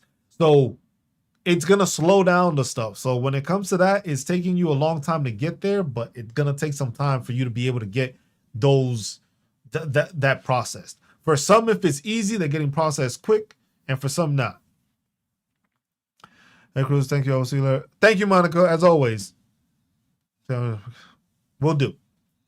So when it comes to JB, what exactly with Nexus letters and DBQs? Because like I said, if you go to the website, so if you go to my website, it's vetawarenessproject.com. So VET awarenessproject.com. And it has a breakdown of all DBQs, and it'll give you a listing of the DBQs. I'll share it on YouTube also. It'll give you the listing of all the DBQs and basically all of the ones that are available. And you can check it that one. And then you can also go onto the resources. On the resources section of the website, it has VA Nexus letters. You go to the VA Nexus letters, it'll give you a guideline. It tells you the purpose, who writes it, and what it includes. Then from there, you can scroll down. I have a template, which is just a generic template that you can use, and then you can use that to provide for any Nexus letter. Because it's basically like a flat out template for you to just use. You can just click on it, and it's just an example. Because basically you're making sure you have your provider's information, you have your information, the introduction, which is basically the medical professional introducing what he does, what he's an expert on, or what he diagnoses and takes care of. The statement of review, that's basically a statement of that doctor saying, this is all the information I reviewed to make my decision. Then the next section, medical opinion. In his medical opinion, it is at least as likely as not, which is that 50% or greater probability, or that happened there. Then the medical rationale, which can contain the event that caused it, what the diagnosis is that he has for it, what the links are. So basically the linking is being, hey, this is the medical study that was performed or has been done and has proven that this issue that he has is been service connected and has been caused by people's time in service, stuff like that. You show the examples, you show how the symptoms have continued or how they've worsened. And then one part that I didn't know before was the addressing of contrary evidence.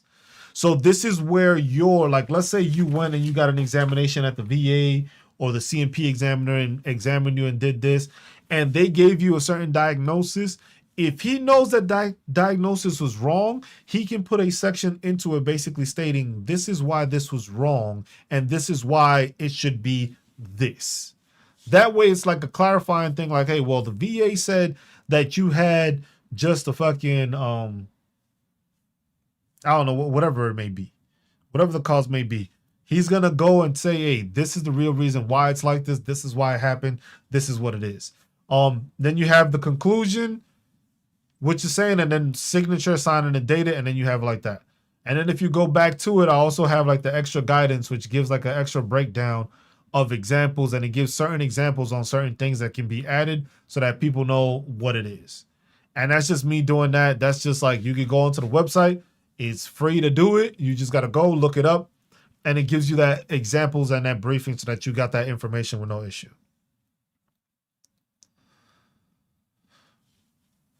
Yeah, that's no problem, man. That's all it is, man.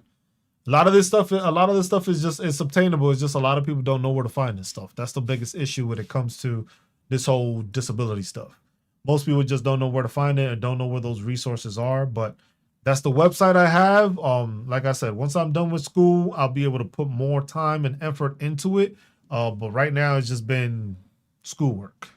Do these only on Sundays. I haven't even been posting videos lately. I've taken a break because it's just like, I'm just trying to graduate. I'm just trying to graduate right now.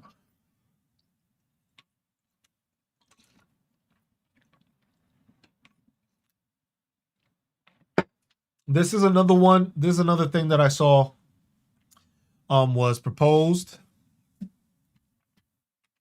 Gabriel, with the VRE, as long as you are as long as you are a veteran that has 10% disability, you can go and fill out and try to qualify for the VRE program. The VRE program has 5 different they call them tracks. So 5 different things you could go through. One of them is like the long-term like preparation one, which is the one where they send you to school, pay for you for school. You basically get a stipend the same way, kind of like the GI Bill. It's basically like a secondary GI Bill. But you have to do it in order for it to be available. It is for and through it has to be for employment purposes. So you have to be doing this to be employed in whatever it is you want to be employed in. So most of the one I usually use is like, hey, you want to get into cybersecurity to get that job. Well, then they're going to put you through the schooling to get you that cybersecurity degree to then try to get you into a job in that career field. But you have to make sure that you are voicing it in a way for career field. It is not something like it's just a throw out there like, oh, I just want to do this. You have to have a reason. You have to have a job for all that. What is the site for all the disabilities? The site is the Code of Federal Regulations. So if you go on computer, phone, ecfr.gov. Echo Charlie Foxtrot Romeo dot golf. Damn, I'm forgetting the fucking Golf Oscar Victor. Damn. It's been a while. That's funny. But yeah, ecfr.gov. And then you go through there. So once you get to I actually show it on the thing. If you're on YouTube, if you're on my YouTube, but you can just click through my link, I can show you that way. So the main site is ecfr.gov. So when you click on that, you get to the website, you're going to scroll down and it should show titles. You're going to scroll all the way down to where it says Title 38, which it'll say pensions, bonuses, and veterans relief. You click on that. Once you click on that, you go to Chapter 1. It's going to give you different options. It's going to say Title 38, Chapter 1, Chapter 2, Part 200. You're going to click on Chapter 1. Once you go to Chapter 1, it's going to show you and it's going to give you a breakdown of all the parts that's in there. And that's basically everything that covers to do with veteran affairs. Where you go to the conditions and the diagnostic codes, you go to Part 4, which is Schedule for Ratings Disabilities. So you just click on that. Then from there, Schedule for Rating Disabilities, that gives you the whole entire list of all 3,000 plus disability diagnostic codes. It gives you how they get rated, how you get the percentages, what it classifies for what percentage, and it gives you a breakdown of different information as to different examples of different things that people do ask questions about, and it gives you an explanation there. Some of the explanations aren't as like super in-depth, but most of them are clear enough that you can understand it by just noticing what's there. Yeah, Gabriel, that's what you want to do. You just gotta check, because the thing is there's resources, and that's the thing. That's the other thing. There's scholarships for veterans. There's scholarships for veterans. You just gotta look for them. Even go on. That's one thing I'm trying to find a source for when it comes to like school scholarships. There's different programs, different entities, different nonprofit organizations that always have that resource for school grants and scholarships. It was just like, hey, you're a veteran that served from this period to this period. We giving a $10,000 grant. It could just be some random shit. You served from this time period to this time period, or did Joe's family members serve from this time period to this time period? We have a program that helps assist those family. It's like stuff like that. You have to check because there's grants, scholarships, and there's all different types of nonprofit organizations that do this. There's the BFW, the American Legion, the Disabled American Veterans. There's the Gary Sinise Foundation. There's the Wounded Warrior Project. There's a ton of shit out there. And those are just the main big ones. There's other nonprofits which are smaller, which still provide those same kind of resources to veterans. Whether it's a disability, because of your disability, you may get a grant or a scholarship, or it could be just you just got to be a veteran. So you just got to make sure that Gabriel. That's what I'm trying to find out. I'm trying to find a actual resource. If anything, shit, I might have to create that, and that would probably help a lot too. But I've been trying to find a place that I can look this up. But most of the time when you look it up, it's like you have to go to a place or a website that has grants. So if you find a website that provides grants or gives out grants and stuff like that, that's where you got to go. Even through the Small Business Association, that department, they have Small Business Association grants sometimes that go to veterans, strictly for veterans that want to develop a job or develop any kind of business. So there's there's a ton of resources out there for veterans to use. It's just most veterans don't know about it. That's something I need to writing that down.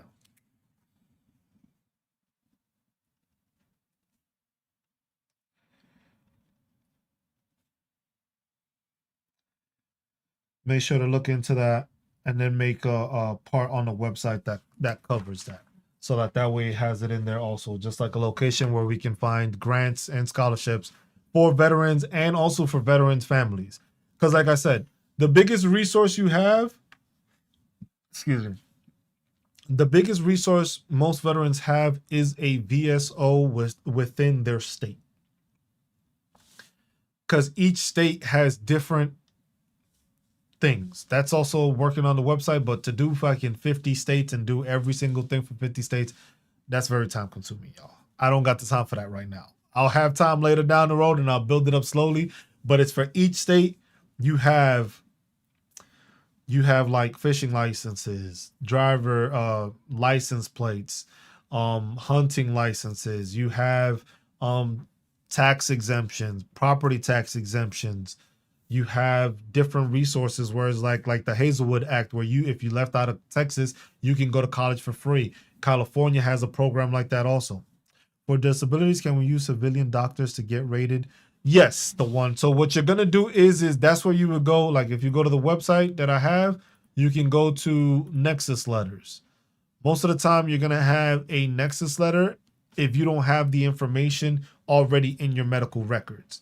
So let's say you are trying to file for any disability claim and you are using an outside doctor, a civilian doctor, and you don't have it in your service record, you are going to need a Nexus letter to basically have that private doctor connect what you've been diagnosed with through them to when it happened in your time in service. So you want to make sure that connection is there so that way the VA understands it's like, oh, you were diagnosed with sleep apnea. Sleep apnea was caused by the military, by your time in service. You had a sleep study done, or you have proof of not breathing correctly or stopping your sleep or snoring too much, and your bunk buddy or your bunk mate always like had to wake you up because you sounded like you were choking in your sleep. Stuff like that. You need a statement writing that. But you have to have a diagnosis for anything you are trying to file a disability claim, and you have to make sure that you can connect it to your time in service. Because you can be diagnosed with everything, but if you can't connect it to being time in service, the VA is not going to compensate you for that. The VA wants to make sure that if they are compensating you, it is because you got injured because of what they did, not an injury that you just got diagnosed with. So always keep that in mind when it comes to using that, because you can also use that. I went to another steps for business and got no help from any active duty personnel. You can't. I would not say to ask the active duty, because most active duty don't know what the fuck the veteran shit has. That's straight up. Active duty personnel do not know what the hell is going on with the veteran stuff. Most of the time, active duty don't even know what the fuck is going on with active duty. Sucks to say it. That's how it was for me. I didn't know half of the shit till I was getting out. I didn't know about a bunch of resources that were available to me when I was on active duty. I didn't know until I was fucking getting out of the military. And then there was just like, oh, you didn't know we had this program? No, when the fuck did that start? It was just like, oh, it's been around for like 10 years. Bro, I've been in for 10 years and I didn't hear about this shit. It was just like for a whole 10 years, this was non-existent. So that's why I was just like, you can't really always ask active duty this stuff, because most of the time they're not going to know, because they're not pertaining it or figuring that out.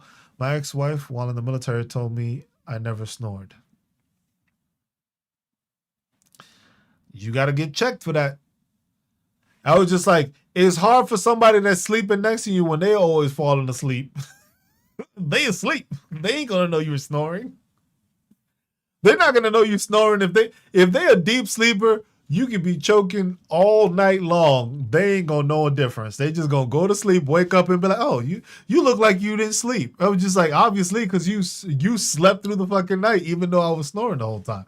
So that's one of the things that it comes to. It was just like, you have to find. For me, it was the signs. It was me. It was just like I was just always tired. I could probably file for fucking chronic fatigue syndrome, but I was always tired.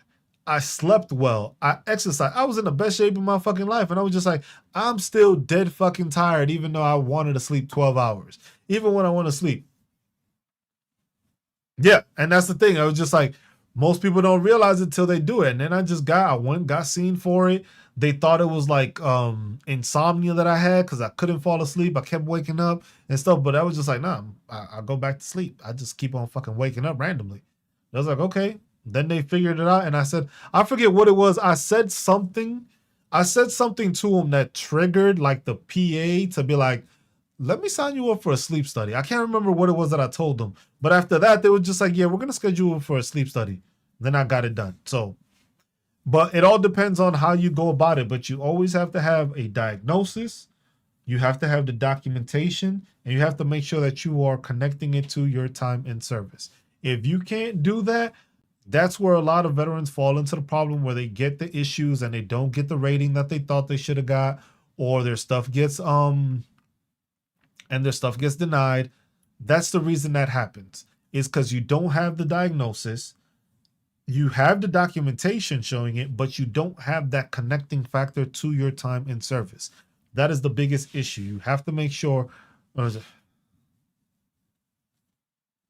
The sleep doctor told me I just have fat sinuses. Hey, whatever it was, you're not breathing the same. You need a mask to fucking sleep. So that's the thing. So it's just like, that's the biggest issue with it all. And it's just like, another part of it is just basically like educating yourself on that, using the Code of Federal Regulations. The Code of Federal Regulations has all that information there. It's made for that reason. It was put into place for that reason, for you to use it, obtain the information, and see what it is, what your rating is. You're not going to get 100% for everything, and that's what I got to tell people. You're not going to get 100% for everything. It's not possible.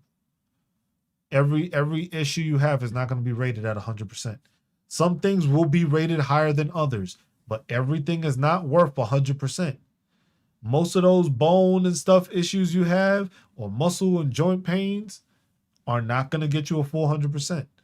Sleep apnea, the fact that your ass stopped breathing, you know what the fuck that is?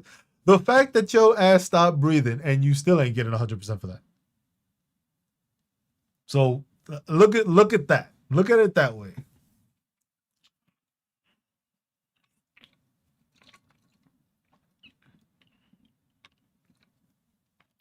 Yeah, like being around JRTC and that fucking swamp and all that shit the whole fucking time. Fuck Folk Poke, man. Fuck that. I'm gonna say that place. But that's the one thing, because that's the reason I always tell veterans is like, you have to make sure that you are getting all this stuff documented. You have to make sure you are getting it documented. What's the first benefit you should use as soon as basic is over? Like when you're in service, T? Like when you're still on active duty, what's the first benefit you should use? Is that what you're asking? Or like once you're done with like the military, like what's the first benefit? Like, because if you just joined active duty, look into the tuition assistance or looking into the credentialing assistance. That I think would be the biggest resource. Get your schooling done. Use the military with their tuition assistance to start working on your degree. Doesn't mean take 4 classes and load up on it, because the thing is it depends on your work schedule, it depends on your job, depends on your field training, how many exercises you're doing. Are you planning to do a rotation overseas? Or are you planning to deploy? All that stuff factors in. So, but if you, let's say, are doing a 4-year contract, right? Use that tuition assistance when you know you have the time. If it's just one class, you can maximize taking one class each semester. If you're doing it for 4 years, that's at least 8 different semesters. So I have 60 college credits as of right now. Does that help a lot with me joining? With you joining, because you have 60 college credits, I know with the Army, I think they do it. You would have to probably ask a recruiter to make sure, because I know a lot of the shit has changed. It's been going on 13 years since I was out of basic or about to join. Because I know what they have it is if you have like college credits, sometimes that gets you a higher rank. So you might get E3 or PFC joining out of nowhere if you have some college credits. The highest you can get is E4, which is a specialist, but most of the time to get the specialist, you have to have a degree already to do that. But if you're going through the processes, basically you are trying to do it as you have this is what you're using, that's what you're using going forward, basically. So you have to make sure you take care of that. But that, I think, is the biggest resource that service members, when they are joining the military, should take advantage of the tuition assistance to help get their education done. Because the thing is you're going to have your GI Bill on the back end. But if, let's say you have, like you said, you got 60 credits, you join because it's 120 for a bachelor's. If you join the military and then in your time in, you get, let's say, another 30 of those done, which isn't that crazy. Because you got to look at it like this. Like if you join for 4 years and you take one class each semester, that's what, 24 credits, I would say? It's not much, but it brings you up. But then, like I said, if you know, hey, we're not going to do any heavy training, or we might be out in the field here and there, but it's not going to stop me from being able to go to school. And a lot of the times when you go to those schools and those education buildings within the installation, they understand you're in the military. So most of the time, those classes that they do provide are made with more ease, I would say. Not saying that they're just going to give you a fucking passing grade, but more that they understand that there's going to be times that you may be out in the field, you may be doing training, you may be deployed. So those things are instances that you want to pay attention to while you're in service. But I think for me, that was one of the biggest things, and the credentialing assistance. If you can get credentialed on damn near anything, use it. If you have something you want to get credentialed in, use the credentialing assistance program through the military. I believe it's in all branches. I know going through the Army, I know the Army had it. Not sure if it's in every branch, but those are the things you have to ask. Because if it's just getting a free credentialing, that's free credentialing.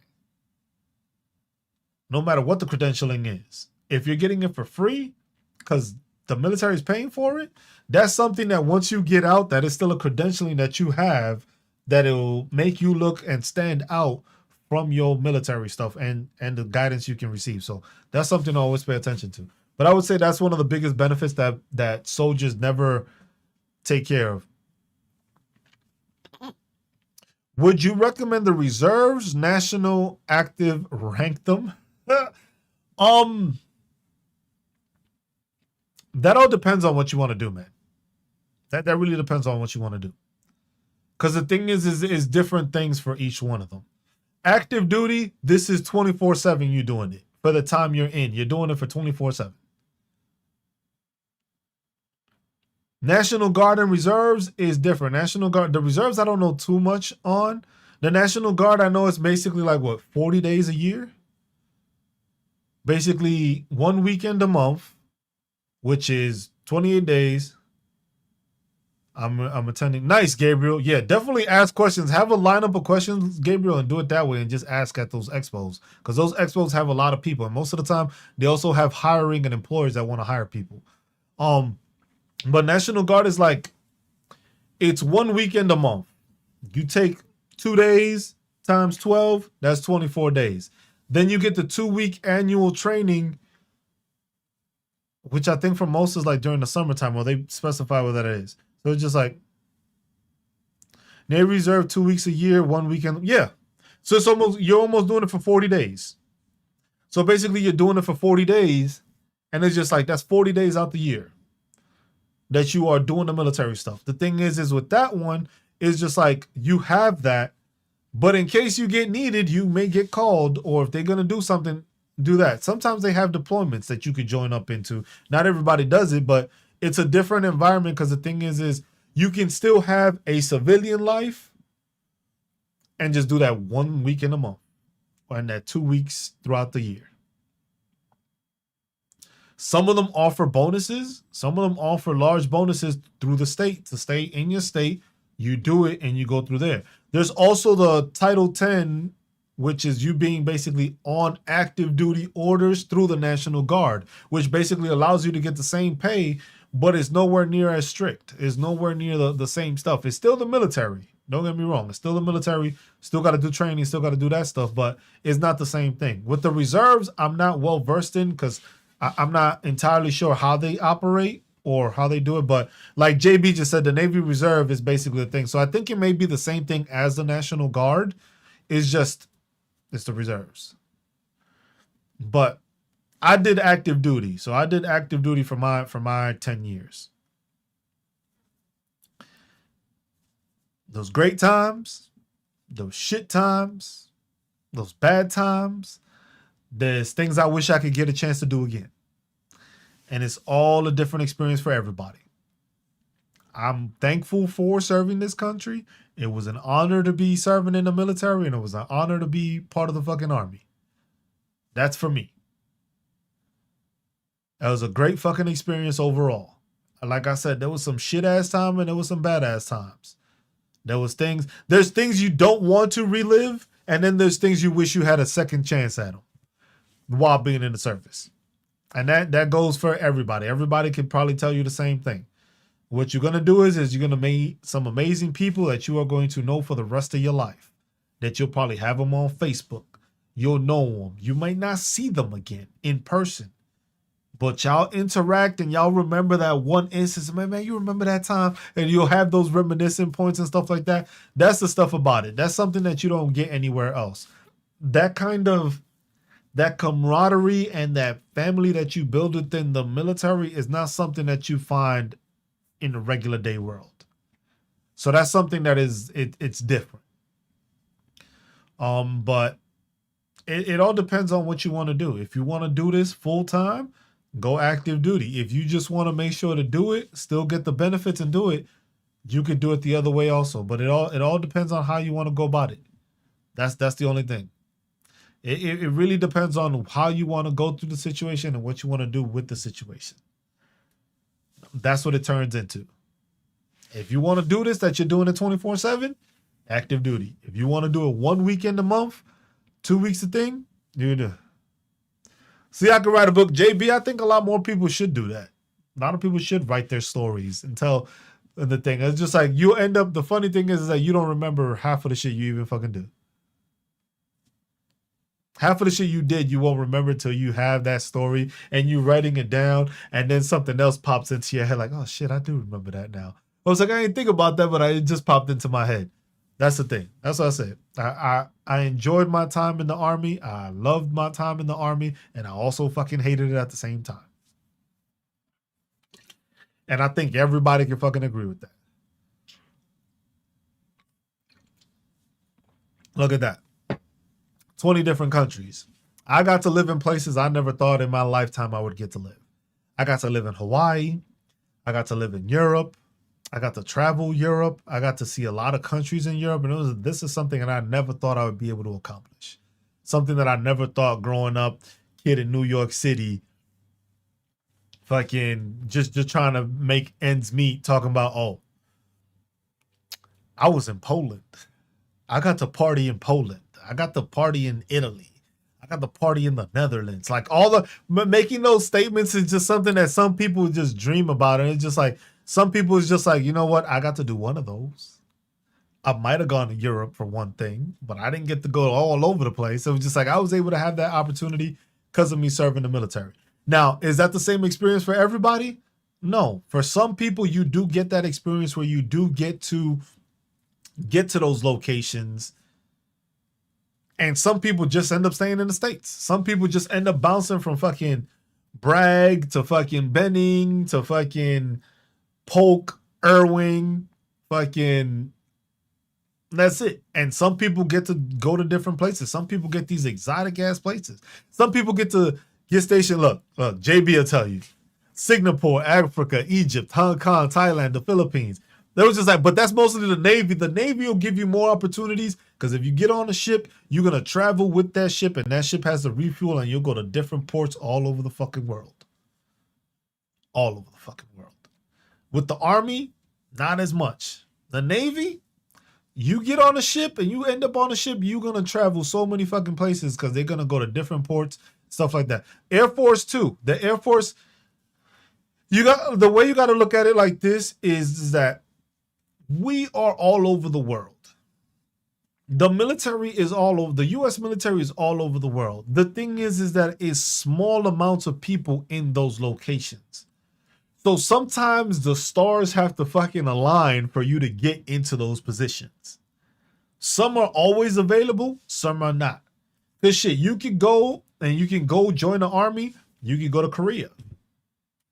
You could even be in Japan. You could do that with the Navy. You could do that with the Marines. But it's not always like that. And that's the thing. Sometimes it's based off of you deciding when you are in and you decide, you know what, I want to re-enlist to do this. And when you re-enlist to do this, then it's just like, what are my options? And sometimes there's going to be certain times when you try to re-enlist and they give you the worst fucking possible options. Why? Because the military needs you there. The military don't have people there. So those, you got to pick out of one of those options because the military needs to have people in those positions. And then sometimes it's like when those positions get filled out, it was just like, hey man, like for the Army, there was one position I was trying to get. It was just like, oh, you can go to Panama. Panama. So yeah, I got Panama. I was like, the fuck? I put that shit high up on. I put that shit up high on Panama. I'll go to Panama. And then there was another one. There was like what? There was one I think like in New Mexico. I was just like, New Mexico got a place. I was just like, for some of them, it's just like you can even be an instructor for them. If you got the instructor badge or you've been doing instructing and they see that, it was just like, hey, you can be sent to instruct at a certain place. See, Panama South. That was just like, I tried to get that one. It was just like, that was one of my options for my last re-enlistment. It was just like, have you heard of Fort Bliss? Oh yeah, Fort Bliss. Everybody knows Fort Bliss. McGregor, I think that's Air Force Base, New Mexico. I think McGregor's Air Force. Yeah. There's locations all over the country, all over the place. The thing is just like, is landing into those locations and having the availability for them. It's not the same for everybody. Also depends on your job. Depending on your job, most of the time you get put into certain places that they need it. Why'd you laugh at Fort Bliss? Because it's fucking hot. It's fucking hot. Anything down in Texas is hot. The fucking desert fucking place over there. It's just like, because I believe Bliss is the one by El Paso. I think that, yeah, that's Bliss by El Paso. Yeah, hot as hell by the border. Yeah, each place. That's the thing. Each location has their good and their bad. Each location has terrible units and great units. It was just like some of them have very good resources around it, or some give you the availability to go to places around where you at that are beneficial. It's just it's a luck of the draw, but then it's always what you make of it and what the people around you make of it. Because if you a person that is just like outgoing and stuff like that, and you outgoing while you still join the military, even though, like I said, good or bad, you go hang out, go on trips on your own, or do stuff like that, it won't be that bad. He said nothing blissful about bliss. Slicer over here. They're just like, but that's how it is, and that's what people don't understand. So it's just like, but it's also what you make out of it. Because the thing is look, you can be stationed in Hawaii, which I got stationed, and you don't like to be outdoors. You don't like to be on the beach. You don't like to actually take some sun or something like that. You like being an indoors person. You're not gonna enjoy Hawaii. Same thing like if you're in Germany. If you're a person that doesn't like to go out, doesn't like to do that stuff, it's just like you're not gonna enjoy Europe if you're a person that just wants to stay indoors, play video games, or not do shit. It's just like it all depends on what you make out of it. It was just like sometimes it might be tough. Like if you're first getting in, you might not have a car, so you may not be able to go all over the places, but you're gonna have somebody that has a car. And they're gonna be like, "Yo, bro, we going over here." And then you just jump and you make the most out of it. But it's all basically making the most out of it. The same way you are making the most out of it while you are serving, you got to make sure you are making the most out of it, preparing yourself to get out of the service.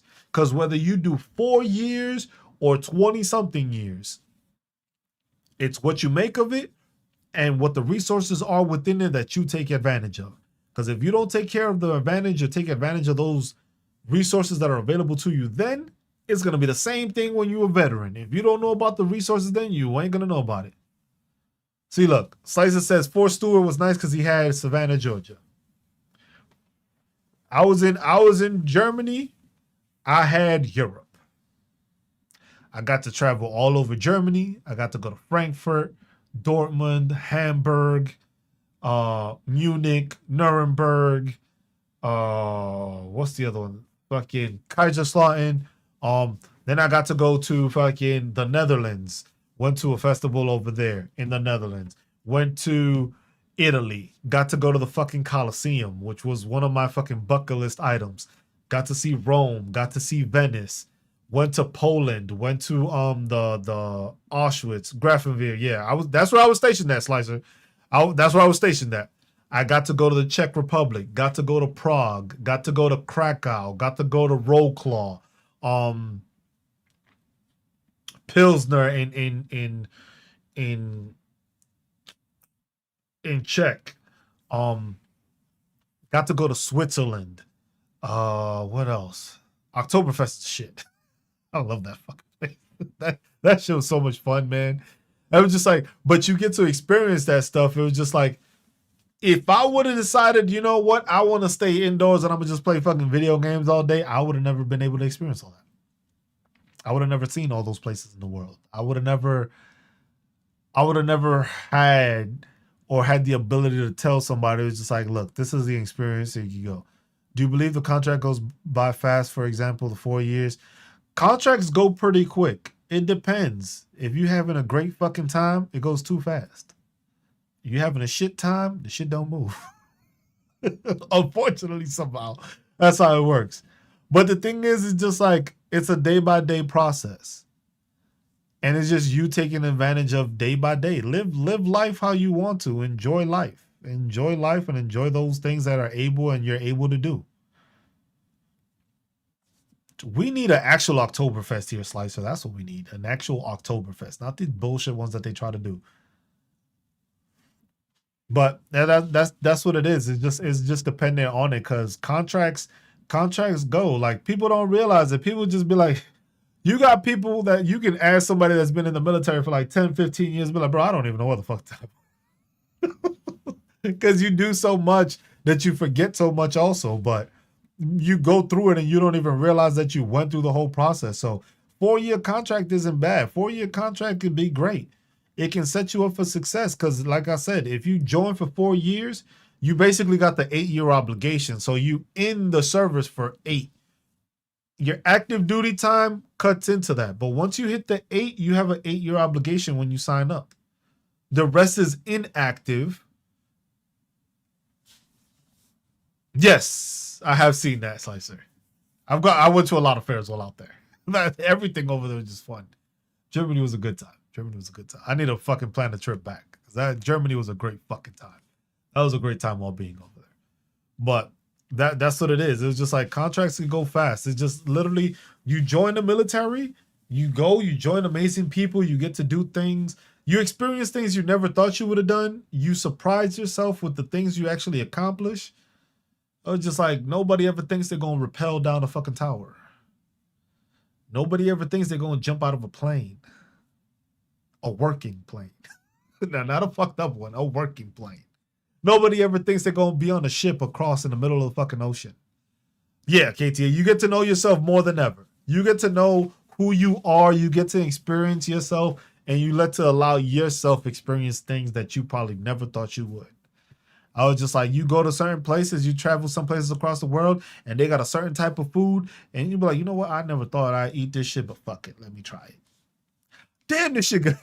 you surprise yourself. Like, what the fuck just happened? Like, did I just fucking try this? And it's just like stuff like that. And it's just like you get to experience so many things, see so many things across the world.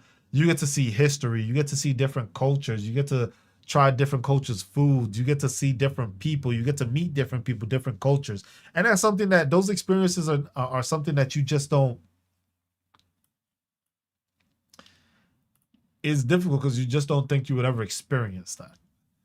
But it's just like you get to experience it because you decided to take that leap and you decided to join the military. Like I said, it depends on what you know. Yeah, you're right, Slicer. Some people you're glad you'll never see again. And some people you wish you could get another chance. So it's just like I said, it's the good and the bad. It's the good and the bad with the military. But for me, I loved serving in the military. You can see my uniform back here. I love my time in there. I made some great people. I have family beyond extended family that I have now that it's literally just all I got to do is a phone call like, hey, I'm going to be around your area. And they just be like, hey, man, if you need a place to crash, house is open. Just let us know. Stuff like that. You have extended family. So it's just like, if I wanted to travel cross country, I know I could because I could just be like, hey, man, I'm making this cross country trip, but I don't know where to stop at. What's a good place? It was like, man, just stay at my house. You can stay here. Meet the kids, haven't seen you in a while, stuff like that. And you could just do that like that. Were you a warrant officer? No, I was not a warrant officer. I ain't no warrant over there. That's a staff sergeant. I made it to staff sergeant in 10 years. I was going to get my Sergeant First Class in my 10th year, but decided I was not going to stay in. I was an NCO for 7 out of the 10 years that I was in the military. I came in as a PFC, promoted to sergeant in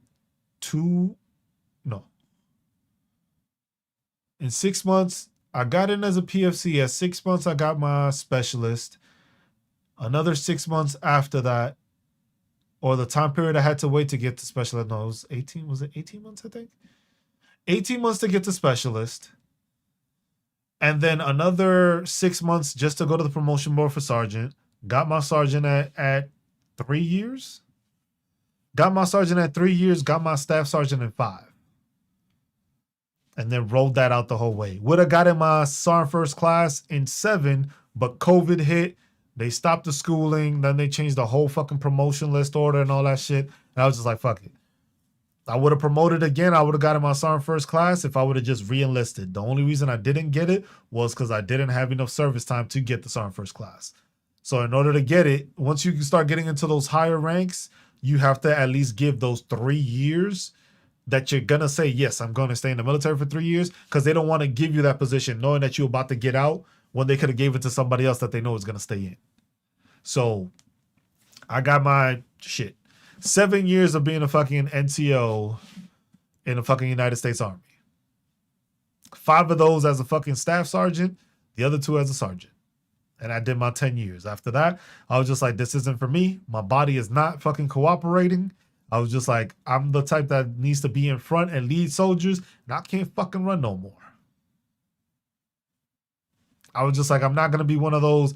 I'm not going to turn into the ones that I didn't fucking appreciate when I was in the fucking service. I was not going to do that. So I got out. Here I am now as a veteran, just trying to help veterans. What was your branch? No, I was chemical. I was a chem dog. Good old chem dog.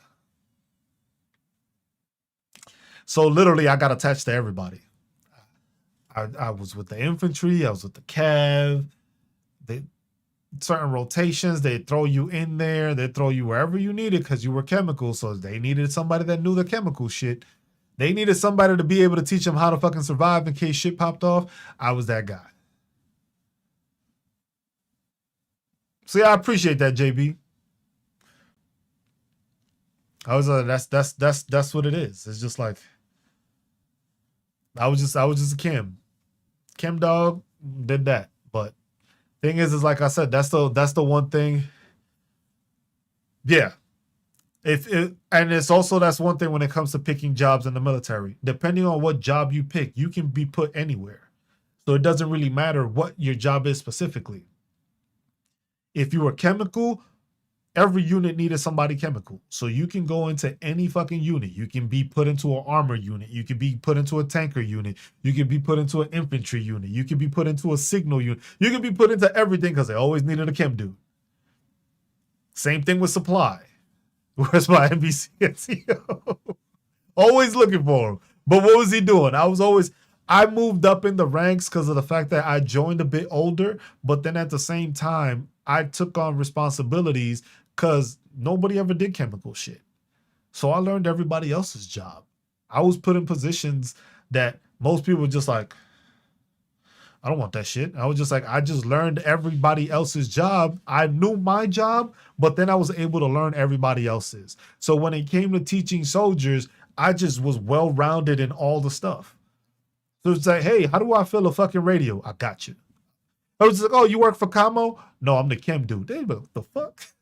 I was like, what the fuck? How you know all this shit about radios? I was just like, I wanted to learn it. I was just like, this is something that I need to know. Because if I need to send something over the radio that's a chem report, I need to know how to fucking operate this shit, change frequencies, do all that, load it, like all that stuff. And it's just like all that stuff. It was just like, it was beneficial to me because then it allowed me to show other people that I knew what I was doing and I knew how to train people on other things. I was just like, you got a chem question? Boom. How do I do this with a radio? Boom. How do I PMC as this truck? Boom. How do I work a sats? Boom. It was just like, oh, okay, this dude knows what he's doing. And it was just like, okay. And you get a lot of respect for that, and you get a lot of appreciation for that. But then the same thing in your battalion, when everybody knows who the fuck you are, you don't have no issues. Oh, that's Cruz. It was just like you could be that soldier that's fucking working on emptying out of conics. Cause when it came to the fucking command changes, the cyclic inventories that had to be done, I was doing all the chem shit on my own. And you would see fucking soldiers that come out and be like, hey, Sergeant Cruz, you need a hand? They weren't even in my fucking company. Hey, Sergeant Cruz, you need a hand? I was like, yeah, shit, if you ain't got nothing to do, they come in and they start lugging shit out there with me. The same way, if I saw them doing this shit, I ain't got nothing to do. I'm going to go there and start lugging the shit out there with them too. And that's how I gained a lot of respect because it was just like, hey, I'm a soldier no matter what my fucking rank is. I was just like, those are the fucking NCOs and the leaders I respected the most, that they didn't give a fuck what their rank was. They were still a soldier. I was just like, yeah, you could have been a sergeant first class. That don't mean you can't fucking get into the conics and help fucking dig that shit out. It was like you could have fucking left if you had meetings and shit like that. But if you ain't got nothing to do and all you doing is fucking sitting there and just fucking watching people sweat and shit like that, I wasn't about that shit. I was just like, I always got heat for that too. People be like, nah, man, you supposed to supervise. I was like, nah, bro, I like getting my hands dirty. I don't mind getting my hands dirty. I was just like, it's just fucking emptying the shit out. The faster they do this shit, the faster I get to fuck go home. Or the faster I can tell them to leave, which then allows me to fucking leave. The longer they take, that means the longer we gonna stay in this fucking place still fucking working on this Connex. It was just like people didn't have that fucking mentality. People were just like, oh, I'm gonna just supervise. Watch people empty out of Connex. Let me know when y'all done. Like, bro, you are able-bodied fucking help. Yeah, you might sweat a little. Okay, you got showers, right? Use them, but go fucking help the soldiers because the soldiers see that shit. So then next time, yeah, some people just love the power. Some people just love the power and just wanted to fucking sit back and watch. I was like, nah, I have the power because I can tell them to do this shit. But I also have the power to help them. So that way I don't have to tell them to do this shit. Because I would explain to them, as like, hey, because you know how it is. A brand new soldier don't fucking understand what the fuck is going on. A brand new soldier won't know. It's just like, yo, why the fuck are we emptying out this Connex again? We did this last month. It's called cyclic inventories. What the fuck is that? Cyclic inventories. It doesn't always fall on you. But at the same time, 10% of our commander's fucking property has to be inventoried and checked. They have a list of it. Once that list comes out, anybody that's on that list has to make sure that they show they have everything, because that's the way the commander's verifying that you haven't lost his shit that you also signed for. And when you explain to soldiers that way, they'd be like, oh, okay. It's like, yeah, the same way we go and check in your room. If your room ain't fucking clean, because we didn't check every fucking 2 years, being able to his hands getting yeah. That people don't fucking understand that. People don't fucking visualize it that way. Some people just love the fucking power and they just sat back. I was like, the reason soldiers respected me was because I got my hands dirty with them. That was the biggest thing. Soldiers respected me and I didn't have to ask. It was just like, that's how you know you're doing a good job, when you don't have to ask people to do shit and people just start doing it for you. If somebody had a problem with their vehicle, we gonna get this shit fucking running. The Army guys, officers and all. Yeah, it was just like, because you run as a unit, because you start doing that. When you have that kind of cohesion, you get everything fucking done. Everything gets accomplished. Everything gets accomplished the right way. But when you have fucking no cohesion, that you have those people that just fucking sit back or just like, well, I'm a supervisor. I was like, if you fucking saw a major, I understand. You saw a major. That's different. You can't, you the one that shouldn't be getting their fucking uniform dirty, because you got to walk around everywhere trying to make corrections and shit. And you got a dirty ass uniform. You see what I'm saying? Like, saw a major. How the fuck you gonna correct me with your dirty ass uniform? That's different. First sergeant, that's different. But if you fucking saw first class and below, your uniform can get fucking dirty. First sergeant, commander, I understand you not getting dirty. I understand. But everybody below that, you have the ability as a fucking soldier to get your hands fucking dirty. Plain and simple. And the thing is, those were some of the best sergeant majors I had, that it was just like, they didn't give a fuck. Motor pool Mondays. Fucking sergeant major, and all his back under the fucking vehicle looking and shit. I was just like, the fuck? I would tell the man, get your ass under there and get that sergeant major out that fucking vehicle. But that's the thing. You would see that, and it was just like, oh shit. I was like, sergeant major's under a fucking Humvee right now, checking to see if anything is leaking or anything. When I saw that, I was just like, bro, this dude don't got to tell me shit. It's getting done. Because this man is under the fucking vehicle, where your platoon sergeant is just fucking standing on the fucking side. But you got the sergeant major under the vehicle. If your sergeant major under a fucking vehicle and you haven't fucking gotten your shit dirty, that's a sign. That's a clear-cut sign of two different instances. When I had one time, it was like we were loading up a trailer and we had an issue where the lights weren't working and shit like that. My sergeant major came and fucking worked with me till the fucking lights started working. She jumped into the thing, started fucking switching on and off, switching the lights on. Hey, blinker here. I was just like, nope, not reading it. Brakes, tried it. She came, moved the stuff, and because she was a trucker, she was a 88 Mike, so she knew how to work around vehicles, but she was out there trying to help, making sure the shit got done. So it's just like when you see that, it's just like, okay, I know I can trust this sergeant major because this sergeant major is gonna get dirty if it means, hey, this is how the mission gets done. This is how the mission gets done. I got more uniforms. You know they always got a spare one in the office. Yeah, yes. She was happy. She was happy to do the job, and that's the thing. I was just like, and I tell soldiers like, look, when you see sergeant majors doing like that, those are the sergeant majors that will take care of you, that will look after you, because they want to make sure the shit gets done right the right way.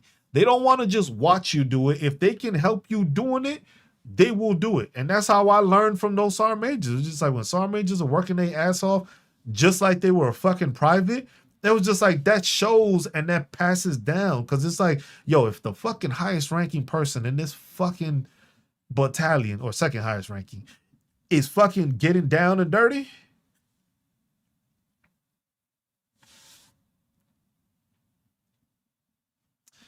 but that's the thing. That's what people don't mention that and don't talk about that. But those are the things that in the service is just like those things are lost art now. It's just like everybody's just doing this shit, just bossing everybody around, don't get their hand dirty. It's just like, bro, if you a fucking sergeant, just an E5 sergeant, your ass can get dirty too. Your ass doesn't mean you stop fucking PMCS in the vehicles because you got soldiers. You telling somebody that don't know what the fuck they doing and you expect them to get it right all the time? Like, no. Nah, this is just a short collection I got, bro. I don't got that many. But that's the only collection I got. That's all I got for Funkos. Those are the ones that are special to me. That's it.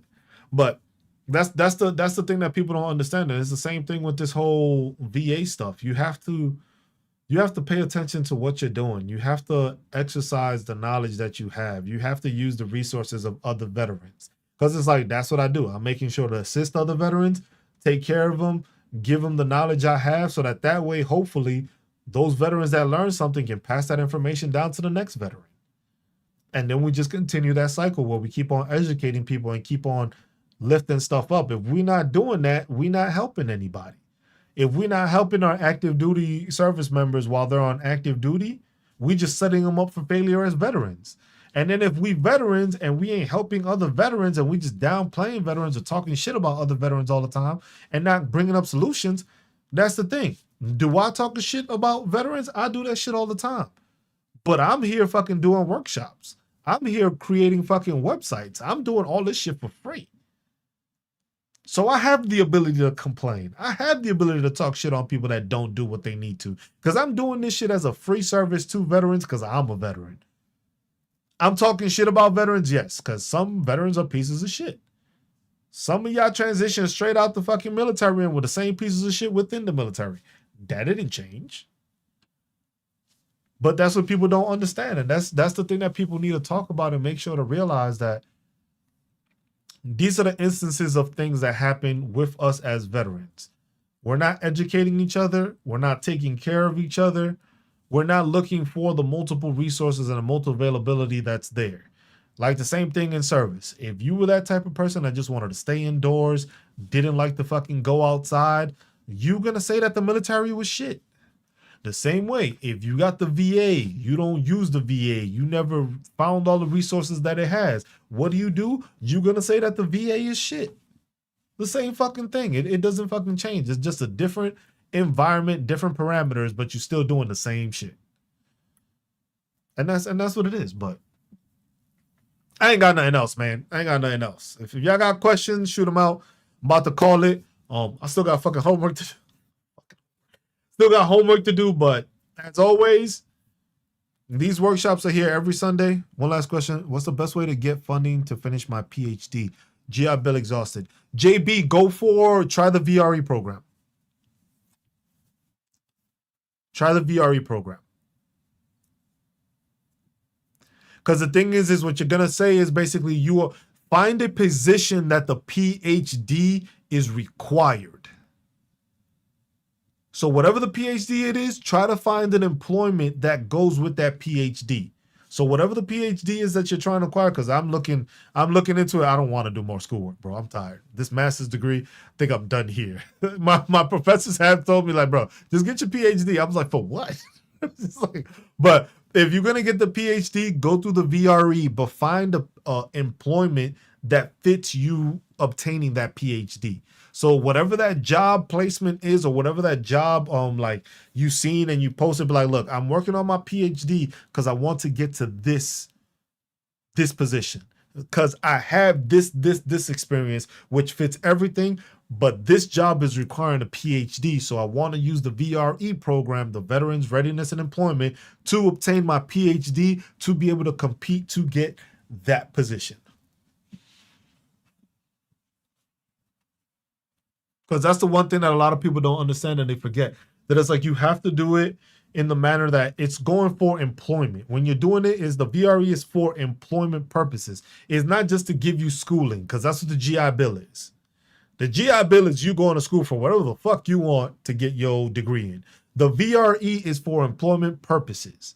So if you have a PhD job where it's like, hey, you need to have a PhD in order to apply for this position.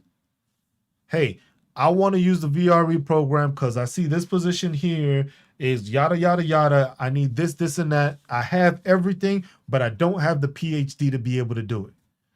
They pay for it. You get your PhD. Now you don't owe no money. You just paid for a PhD. You got that. You can apply for that job. And now you have that job to use. You have all the requirements. And now you're making even more money because you got that PhD to do it. So just remember, you got to use it in the thing. 7 months. Yep. Just do it that way. Hey, Slice, I appreciate you too, man. But yeah, that's what it is. You got to use those resources as best you have. I'm a month away from my master's degree, so I got a month left. Then from there, y'all gonna get tired of me because I'll be doing these workshops more often. But till then is only Sundays. Every Sunday, 12 noon. I do it on YouTube. I do it on here. If you haven't followed or subscribed on YouTube, please go into the link in my bio. Just click on there, subscribe to the channel, because there, if it's veteran stuff, it is going to be mostly on YouTube.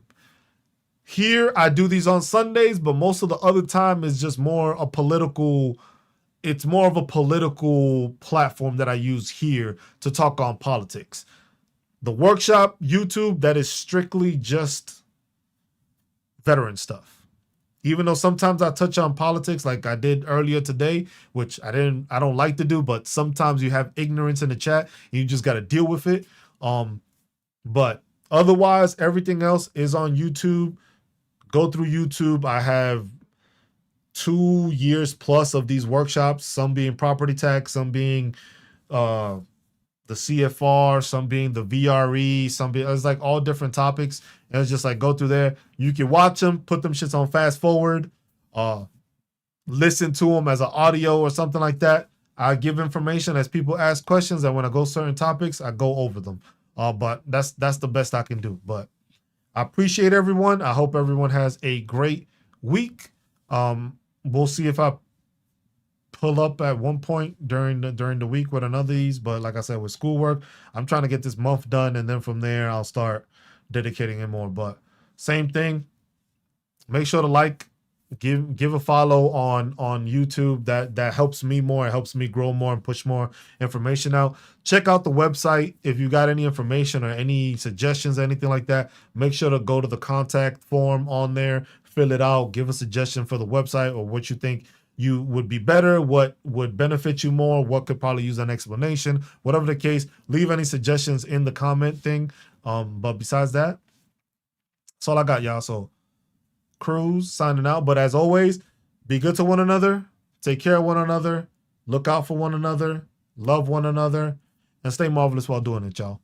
I'm just Cruz. This was the April 13th Federation of Veteran Awareness Workshop. I'll see y'all next week. Peace.